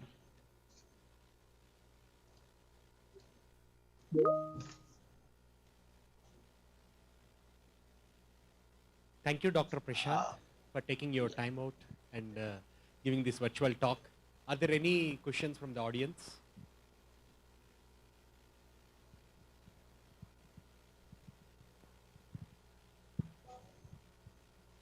Sir, good morning, sir. Good morning, yes. Sir, this is Ramesh from Hyderabad, sir. Yes. So my question Hello. is there any limitations to consider alley and fear effect for the generalist or special predator-prey model? There are definitely limitations, yes. I mean, see, it depends on the species, which particular species we are considering. So, if you are considering a generalist predator and if you are considering a specialist predator, the dynamics will be completely different, because the fear effect will be on the what you can call is that the prey species, and I should put it this way: the prey also understand that there is a impact of predation, and as I mentioned earlier, like these experiments, the data which we have, they are related with the species. For example, this song sparrow, this is specific with the mantis. So the experimental data has for this specific what you can call is predator. So definitely there will be impacts if there are generalist and specialist predator. Yes. So a couple of questions from Dr. Bapan. I'll hand it over to Dr. Yeah. Bapan. Yeah, thank. It's a nice presentation, and you went very slowly, and participants enjoyed, I guess. And I have a couple of observation that in your non-dimensional model, you have used the parameters. If you can share the presentation quickly, that t equal to rkt. Yeah. So the dimension of r is 1 by time, and already you have the multiplication of time. So in addition, you have the k, right? So the dimension of time will be dimension of k. So it's a biomass. So how do you justify this particular part? Okay, that's a good question. Maybe I will get back to you. Okay, no problem. And one more observation in the global stability, you have probably used n belongs to n max, comma some other upper limit. So n itself is a population, right? And it is now bounded in between two numbers. And for the global stability, you are free to move anywhere with the initial condition, at least in the R2 plane in this particular problem. And then in your this restriction, now you are bounded in some particular zone. So instead of telling global stability, whether we should tell some attractor or something. It looks like probably a local stability instead of global stability. But I may be wrong. Yes, This is just yes, for yes, yes, yes, discussion. yes. And Yeah. yes, sir. Just for Understood, discussion understood. and So, participants so can think of. yes. Unfortunately, what happens is that you can understand that when we perform the calculations, establishing these results is always restricted because of the way we choose the function. So yes, I completely agree with you. It's not completely global in the global sense, but if the these numbers are restricted in such a way, then definitely it is going to be stable in that entire region which we have considered earlier, the region which I showed here. Yeah. Okay. Thank Yes, you, sir. I agree with you. I agree with your point of view. Yes. Thank you, sir. Sairam. So due to lack of time, again, we have lined up sessions. So we will end this morning session now. I have a couple of announcements to the in-person participants. You can contact Mr. Udvash, especially the paper presenters. If you want to change the schedule or anything, you can contact Mr. Udvash. So in the evening, once the workshop ends, he will help you out. And also for the reimbursement purpose, you can contact Mr. Rama Anjaneyulu from the Department of Mathematics Research Scholar. They will be available here around 5:15, 5:30. You can contact them for the reimbursement purposes. So thank you, Dr. Prashant, for taking your time out Thank you. and giving the virtual lecture. If I can take just quick 20 seconds, there is one question in online. I think there is strong and weak alley effect is determined for the prescribed model is for the different values of various parameters, or there is another reason. Sir, the strong and weak alley effect is determined for the prescribed model is for the different values of various parameters. So I'm not able to understand it clearly, but what I understand is that why did I choose different parameters? The answer is yes, I have chosen the different parameters in order to show the effect of the strong and weak alley effect. So if I understood your question correctly, then this is the answer. If I did not understand your question correctly, you can write to me and then we will try to answer it. Yes, thank you. Thank you. Thank you, Dr. Prashant, for joining us virtually. Yeah, thank you. Thank you, everyone. So have a great day and have a great conference. So one or two announcements. So the in-person participants, we have arranged the Tata Air's Magic Vans here. So they will pick you up and drop you at the South Indian canteen. So we'll reassemble for the lunch session. We'll reassemble at 1:30 for the afternoon proceedings. Thank you. Or maybe 1:40. Okay, a little more. It is too short. So okay, 1:40, 1:45. 1:40. Okay, assemble at 1:30. I mean 1:40. All it happens. The session starts. That's understood. Right. Thank you.